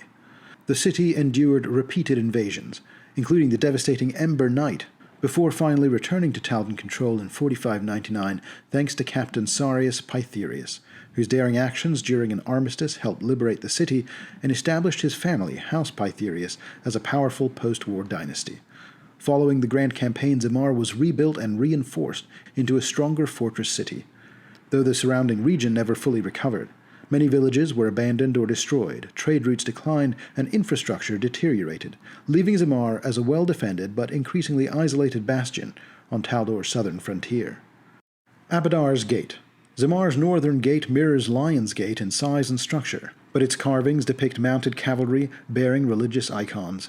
It connects with the Zimar Highway, which leads north to Ortalaka, facilitating trade and travel towards Taldor's interior. Rumside. The working-class district of Zimar, Rumside is home to pubs, boxing matches, and gambling halls, popular for cheap drinks and rowdy entertainment. It contrasts sharply with the wealthier parts of the city. The Rainbow Bazaar. This colorful marketplace caters to the city's lower-class residents and adventurous shoppers seeking rare or exotic items. Managed unofficially by Miria Idaikin, the bazaar offers everything from magic items to Khadiran antiquities, though theft and petty crime are common. The Quarter of the Dead. This area contains the city's catacombs, where wealthy families maintain subterranean vaults and less wealthy citizens inter their dead in niches. The catacombs also connect to the Undercity, a labyrinthine underground city ruled by criminals. Gulrish is a powerful Otyug who runs a gang in the Undercity of Zimar from a massive cistern, demanding respect from all who enter his domain and reportedly consuming those who displease him. In Pathfinder 616, Gulrish made a deal with the heroes of the War for the Crown, guaranteeing that for as long as he lives, the city's authorities would turn a blind eye to most of his nefarious dealings. The Sovereign Smithy. The city's state-sponsored forge produces masterwork weapons and armor for the elite military and aristocracy. Managed by Hannicus and guarded by the battlesmiths, the smithy enforces the Falcon Seal mark to protect its craftsmanship and ensure the highest quality. The Baths of Diocletus. Zamar is known for its luxurious marble bathhouses, with the Baths of Diocletus being the largest. Run by Arayo Garicus, the baths provide relaxation, socializing, and even additional services like cafes and inns for the city's citizens. Abadar's Pillar. This fortress, once ruled by High Strategos Maxillar Pytherius, towers over the city at 80 feet and commands views of the Jalrun River. Abadar's pillar serves as both a defensive stronghold and the center of military governance in Zamar. It is at this location that the heroes of the War for the Crown finally confronted and slew Maxilar Pytherius. The docks. Stretching into the Jalrune River, the docks support merchant shipping and the Zamar Corsairs, a semi-independent fleet of privateers. The area is overseen by Duchess Lenia Talviala, who ensures goods and trade flow smoothly while controlling smuggling and criminal activity. The Genaris Academy. Zamar's premier educational institution, the Genaris Academy offers comprehensive courses in history, law, and military science under the guidance of its old-fashioned headmaster, Venarius Apilo. Some critics have noted that the curriculum is heavily biased towards Taldor's perspective in the regional conflicts. The Zamar Archives. Housed in the Scrolls district, the archives store official records and provide permits for civic activities. The largest building in the complex is the High Court of Justice, a white marble edifice facing the Grand Plaza. The House of Gold. Zamar's largest cathedral, the Gilded House of Gold, serves as a center of Abadaran worship and trains the elite Golden Templars. During the War for the Crown, Pytherius gave the temple over to the care of Archbanker Paolo Jovinus, who belonged to an extremist and nationalist Abadaran sect called the Vault and Chain. Since Pytherius is defeated, it is likely Paolo has been deposed and possibly killed, and replaced again by Inquisitor Ferradica Torquemay, the temple's previous high cleric. The Iron Garrison. Located in the Pike district, the Iron Garrison houses soldiers from the Taldan Phalanx, Taldan Horse, and the Zamar Sentinels. Capable of deploying thousands of troops very quickly, it serves as the city's primary military hub and contributes to the rowdy atmosphere of the nearby taverns. The Fortress Estates. Surrounding Zamar are fortified farms, manors, ranches, and wineries that protect residents and crops from bandits and invaders. These estates produce much of the city's food and secure their supply lines. Falcon's Bridge. This massive arched bridge spans the Jalrune River, allowing merchants, travelers, and city patrols to cross safely without rafts or ferries. Built with hidden mechanisms to collapse if necessary, it also connects the Lions Road, which leads east towards the fortress town of Lionsguard. Lions Gate. One of Zamar's two grand city gates, Lions Gate is decorated with carved lion motifs and guards the southern approach to the city.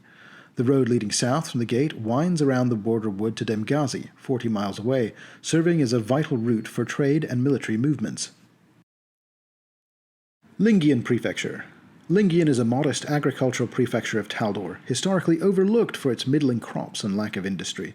In recent years, however, Lingian has drawn attention from aristocrats and business interests due to its untapped natural resources and inexpensive land, sparking growth in timber, construction, and the establishment of some lavish country estates. This economic boom has displaced many local farmers, forcing them off their ancestral lands, while the region's previous government proved woefully ill-equipped to manage the influx of wealth and influence. Former Grand Duke Morin Zelvingian exploited this situation to his advantage, turning a blind eye to large-scale criminal enterprises such as smuggling and illicit trade, diverting public resources from enforcement, and pocketing kickbacks from opportunistic counts, barons, and earls. While he cracked down on minor thieves and small-time bandits, largely to maintain appearances, his careful management of corruption ensured that no one in Oppara noticed the scale of his profiteering. This strategy made Zelvingian one of the richest and most powerful nobles in Taldor. Yet the common people live under the strain of rising taxes, economic displacement, and the knowledge of their rulers' enrichment has come at their expense. In both canon and in my adventure, during the War for the Crown, Zelvingian was one of the Grand Dukes that supported the claim of Grand Strategos Pytherius, and after the war was over, Eutropia stripped him of his title and his ill-gotten wealth.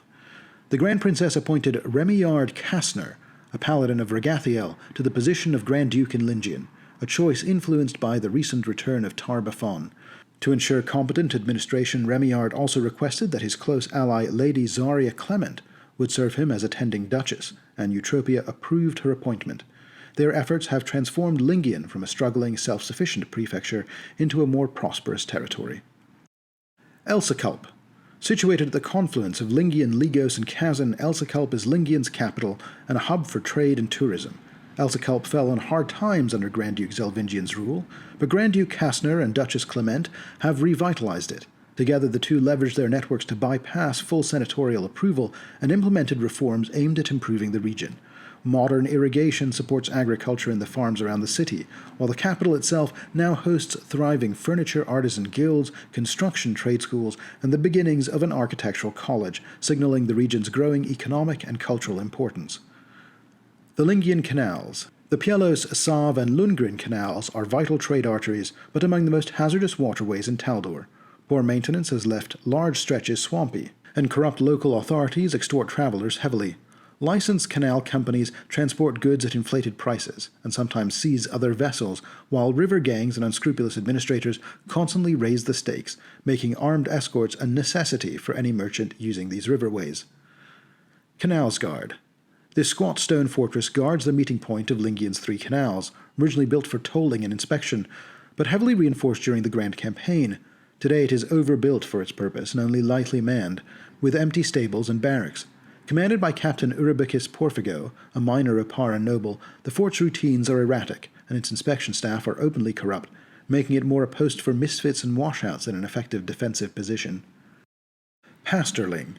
Nestled in the shadows of Canalsgard, where Lingian's three canals converge, Pasterling is a quiet hamlet, largely untouched by the aristocratic scheming. Beneath its peaceful facade, however, the town is quietly dominated by Lissa Vorovixis, gang leader of the Canal Syndicate. Operating from a bakery, Lissa has maintained decades of criminal influence while keeping the shop's reputation impeccable. Kublin Grove. Originally intended as a lavish retreat by three ambitious Opparan baronets, Kublin Grove is now an unfinished testament to overreach. The sprawling construction sits half-complete in central Lingian, abandoned for 15 years, save for transient squatters and wild animals.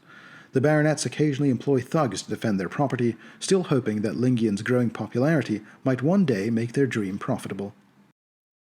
Moda Prefecture. Moda is a coastal prefecture whose economy is anchored by the Taldan Imperial Navy and its protection of the ports. Fishing communities thrive, and the Navy's presence deters Kadiran aggression, but much of Moda's inland territory struggles due to marshy, poorly maintained farmland. While seafood remains a major export, the region also produces hemp, rice, spinach, and a modest fraction of grapes, olives, and wine from its driest areas. The prefecture is nominally ruled by Grand Duke Nestor del Ridia, a retired admiral celebrated for defeating Okeno slavers and elevated to Grand Duke by Eutropia's father. Del Ridia has largely governed efficiently from Golsifar, prioritizing maritime security and administrative duty over courtly intrigue. Though his lack of interest in politics invites derision from other nobles, his naval reputation has shielded him from real challenges. Canonically, it's not clear who Del Ridia supported in the war for the crown, although since he's described as apolitical, he may have stayed neutral. In Pathfinder 616, he threw his lot in with Pytherius and the other southern Grand Dukes, but having taken very few major military actions against Eutropia's forces, he was simply fined and pardoned at the end of the war. What is confirmed in the second edition sources is that Del Ridia survived the war and is still nominally the Grand Duke of Moda Prefecture today. I say nominally because last year, in 4725, the Grand Duke disappeared on one of his extended fishing trips. This in turn prompted an ongoing but inconclusive search into his disappearance by the Pathfinder Society, and the establishment of a new Pathfinder Society lodge in Railford, thanks in part to funding from the village's baron, Betcher Railford. Meanwhile, in the Grand Duke's absence, the hot-headed Baron Zahid Pesara IV, the governor of Golsifar and once a rival of Del Ridia's, has attempted to expand his influence. Intervention by Baron Railford, with assistance from the Pathfinder Society, however, has curtailed the maneuvering of Golsifar's ambitious governor. As of publication, almost 6 months have passed since the Grand Duke was lost at sea, and with no clear heirs, Eutropia will soon have to appoint someone. Golsifar. As the capital and southern staging port for the Taldan Imperial Navy, Golsifar is Moda's busiest and most strategically vital city. Its harbor supports naval operations, merchant trade, and seasonal fishing, swelling the population to over 8,000 during major campaigns. Political tensions have traditionally run high between Grand Duke Del Ridia, who prioritizes naval power, and Baron Pesara IV, whose Angler faction advocates for trading and fishing. Since Del Ridia's disappearance, Pesara has been rapidly consolidating power in the city. Perched on a rocky island in Golsifar's Bay, Fairview Isle is Grand Duke Del Ridia's personal nautical-themed estate. Steep walls and private docks protect the stronghold, which hosts a fleet of personal yachts. It is being maintained by his house staff, but they admit no potential claimants or heirs to the estate until the Grand Duke is confirmed dead. Merciful Bay. A coastal town with roots in Taldor's founding legends, Merciful Bay was named for the miraculous angelic intervention that saved refugee ships from a deadly storm after Earthfall. Today it thrives as a hub for fishermen, sailors, and whalers, with strong devotion to the imperial lord Ilimancha, whose cult is particularly prominent here. The region's sea caves serve as secretive sites for religious rites, drawing both pilgrims and more mysterious sects. Railford. Once a prosperous village surrounded by vineyards, Railford fell into decline after flooding from collapsed levees, which transformed the surrounding farmland into marsh.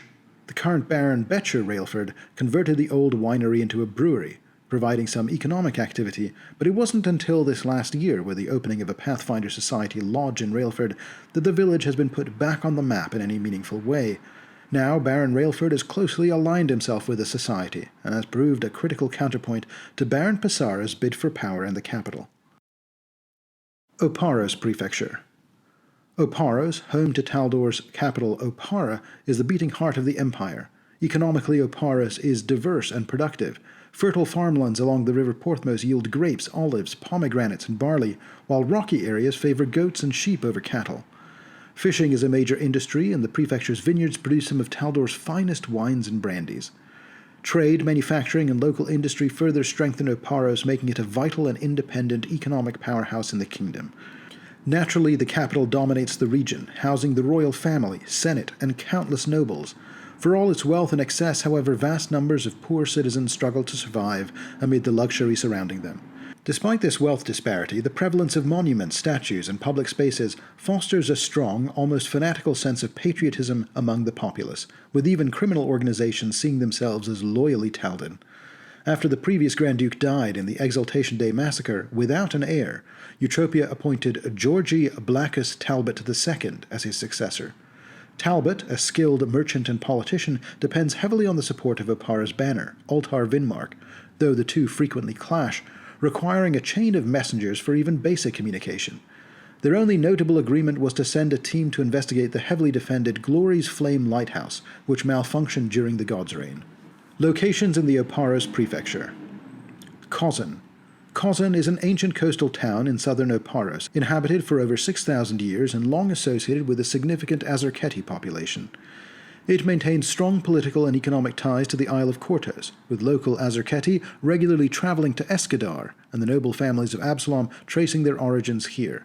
The town thrives on fishing and trade, facilitated by the traffic of daily vessels that connect Kazuhn with the Kortos Isles. Baron Winton Bylos, a cousin of House Vastile, governs the town and leverages these connections for lucrative deals.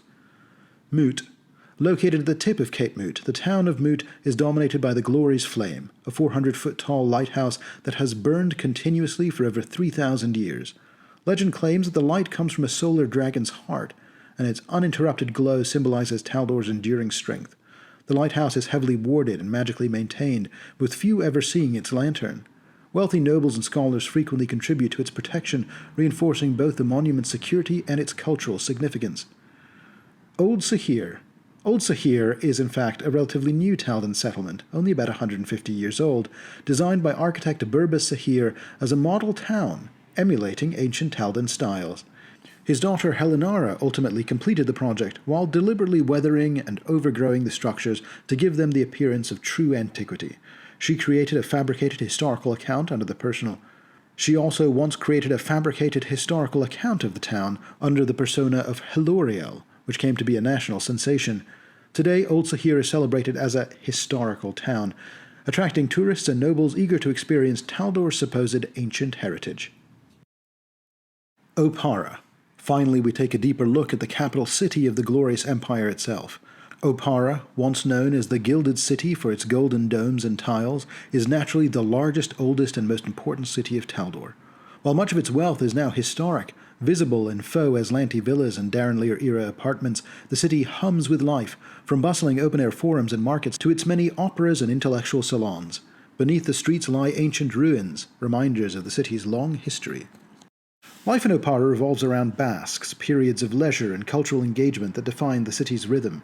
Residents, whether working class, comfortable, or elite, structure their days around socializing, enjoying art, music, and literature, or taking in the sights of the city.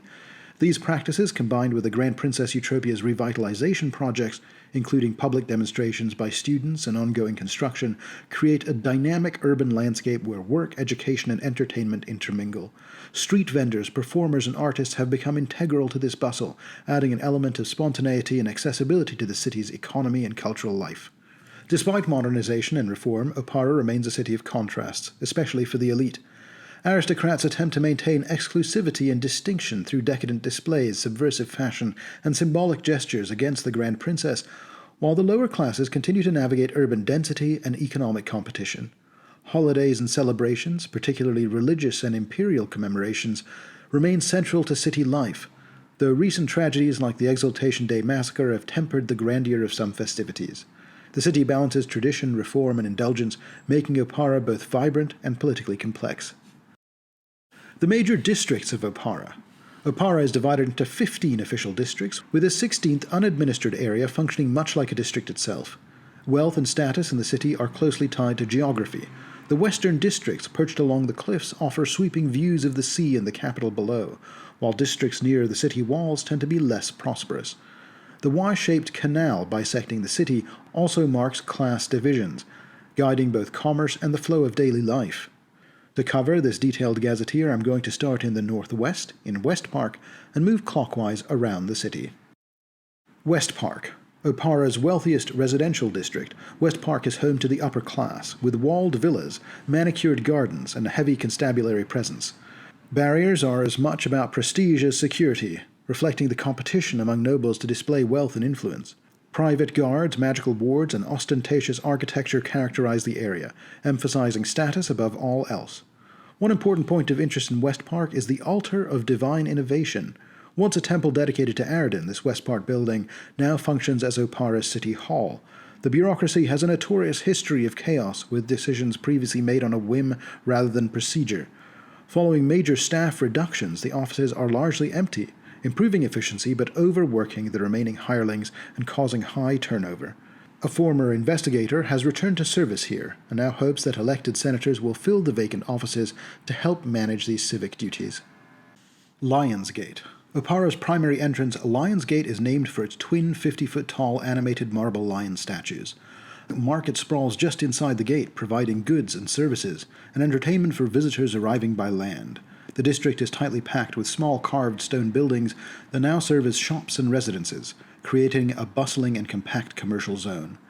Recent unusual behavior from the statues has raised curiosity and concern among the city officials and residents alike. Crowns Gate. Located at the northeast edge of the city along the Eastern Canal, Crowns Gate is a rough neighborhood with relatively high crime rates. Its streets are lined with crumbling warehouses and derelict industrial buildings. Narrow alleys harbor thieves, gangsters, and other unsavory characters, and the constabulary rarely patrols the area. The district has seen some regrowth of late, with a handful of religious organizations attempting to assist the community here. One location of note here is the Stainless Ink, a former Brotherhood of Silence chapter house, which was sold and transformed into a printing house. It quickly gained notoriety as a vanity press, producing poor-quality novels while secretly printing propaganda pamphlets. A planned, scandalous exposé of Grand Princess Eutropia has gone missing, as the original manuscript vanished under mysterious circumstances. The Narrows. The Narrows is Oppara's most destitute district, much worse off even than Crowns Gate, effectively a sprawling slum. Streets are mud-choked, refuse piles high, and wooden buildings collapse into one another with little warning. Public services are minimal, and residents rely on self-policing, while neighboring districts view the area with suspicion or outright disdain.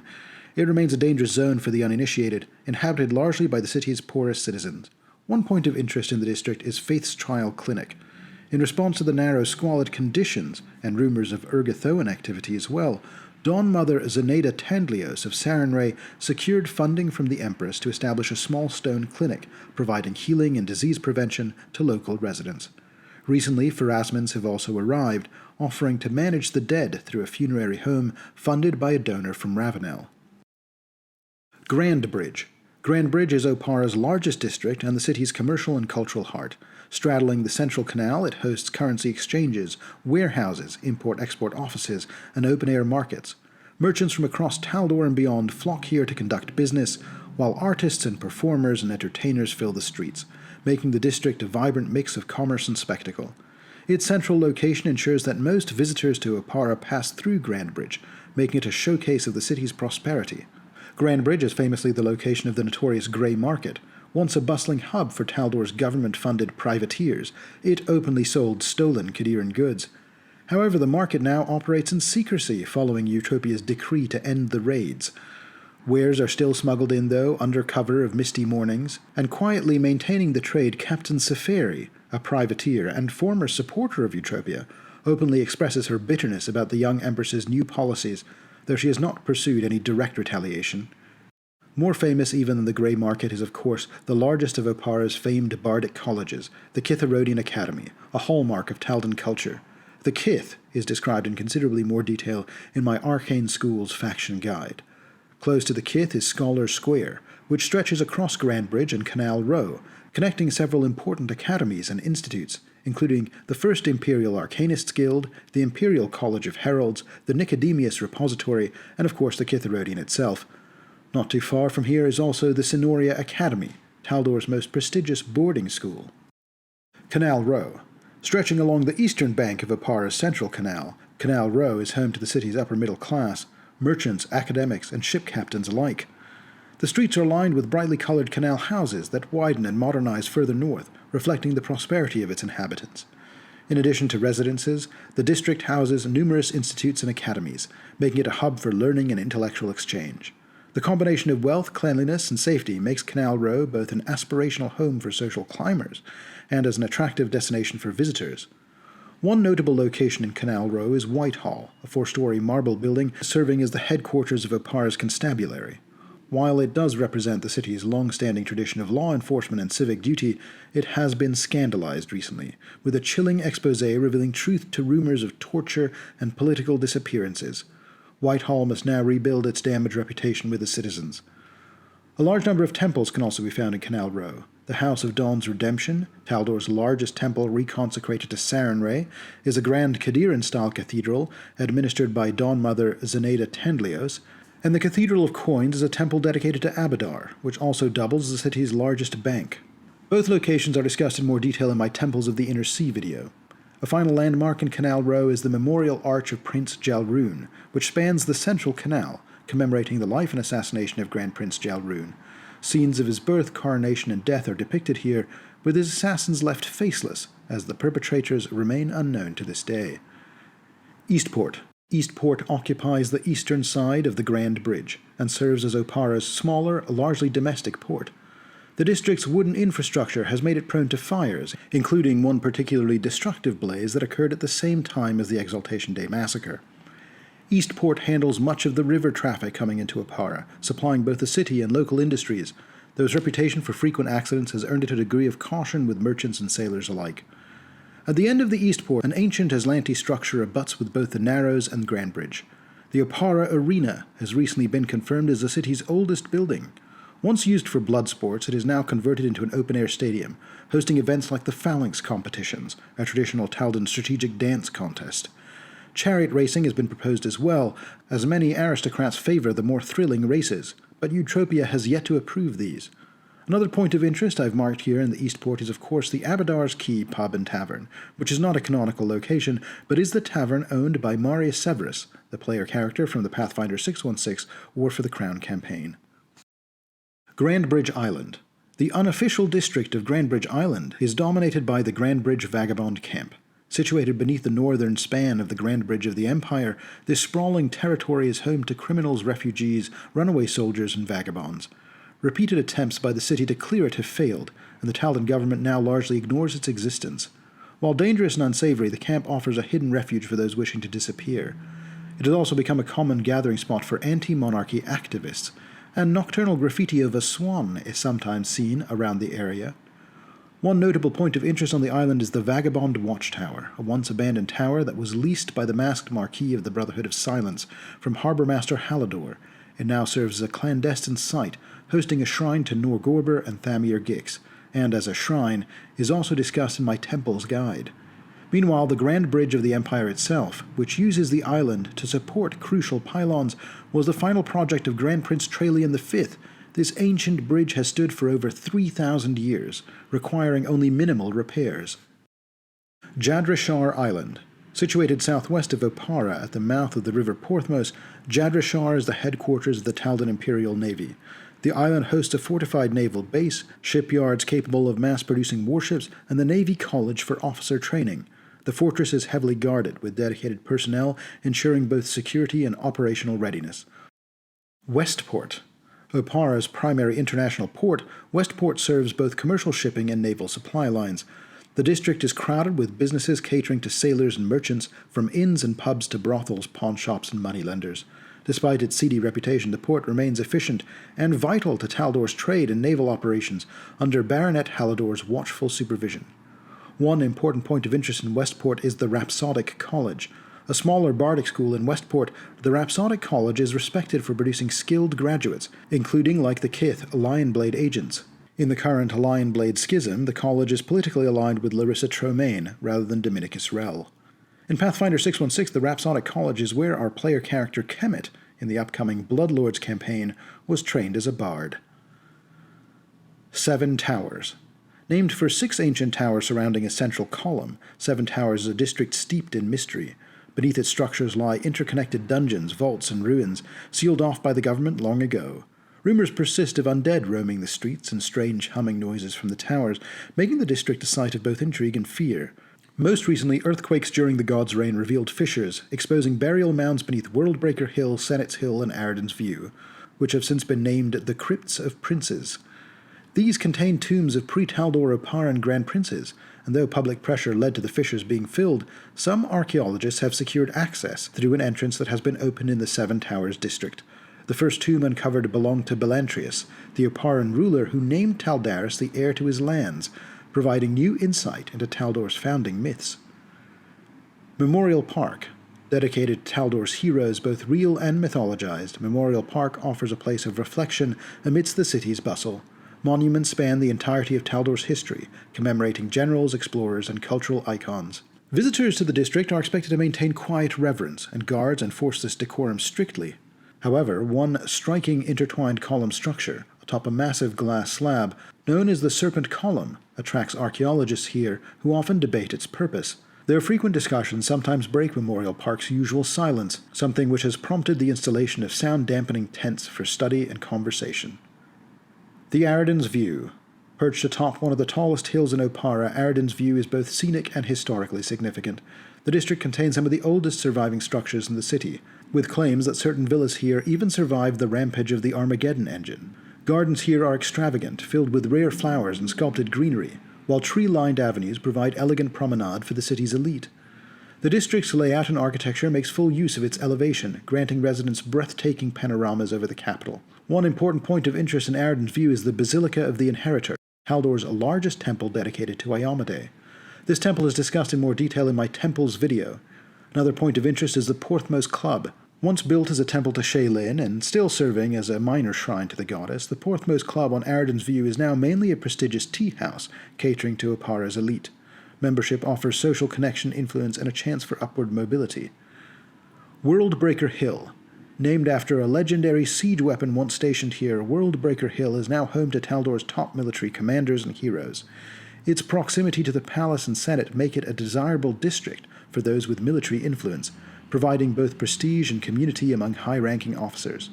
2 points of interest include the Rondolero Academy, which was in fact the former High Strategos mansion converted by Eutropia into a dueling academy, and the War Ministry. The War Ministry serves as the coordination hub for Taldor's 3 military branches. An agreement prohibits Lionblades from entering, a driving factor in Larissa Tromaine's effort to secure a Lionblade office within the ministry if the organization gains official recognition. Senate Hill. Senate Hill houses Oppara's legislative center and the opulent villas of many senators. The district provides high-end services for elite residents, including tailored goods, luxury inns, and private cafes. Its close proximity to political power makes it a hub for lobbying, networking, and policy discussions. The area represents both wealth and influence, blending residential comfort with professional necessity. The Senate building itself was famously the location of the Exaltation Day Massacre, and although it has been cleaned up, it still carries with it the stain of that dreadful event. The Imperial Square. The seat of Taldor's royal family, Imperial Square is dominated by the Imperial Palace and its gardens. Surrounding the palace are the city's finest apartments, boutiques, and restaurants, catering almost exclusively to the elite. Businesses in the area often operate by reservation or conceal private dealings behind their opulent facades, reflecting the district's combination of public grandeur and private intrigue. Imperial Square embodies the city's wealth, power, and ceremonial life. In addition to the Imperial Palace, another point of interest here is the House of the Immortal Sun. Formerly a temple to Aradin, this building now functions as a lavish opera house, attracting top performers from across the Inner Sea. With the city's existing bard colleges at full capacity, there have been plans to establish a new bardic school here as well.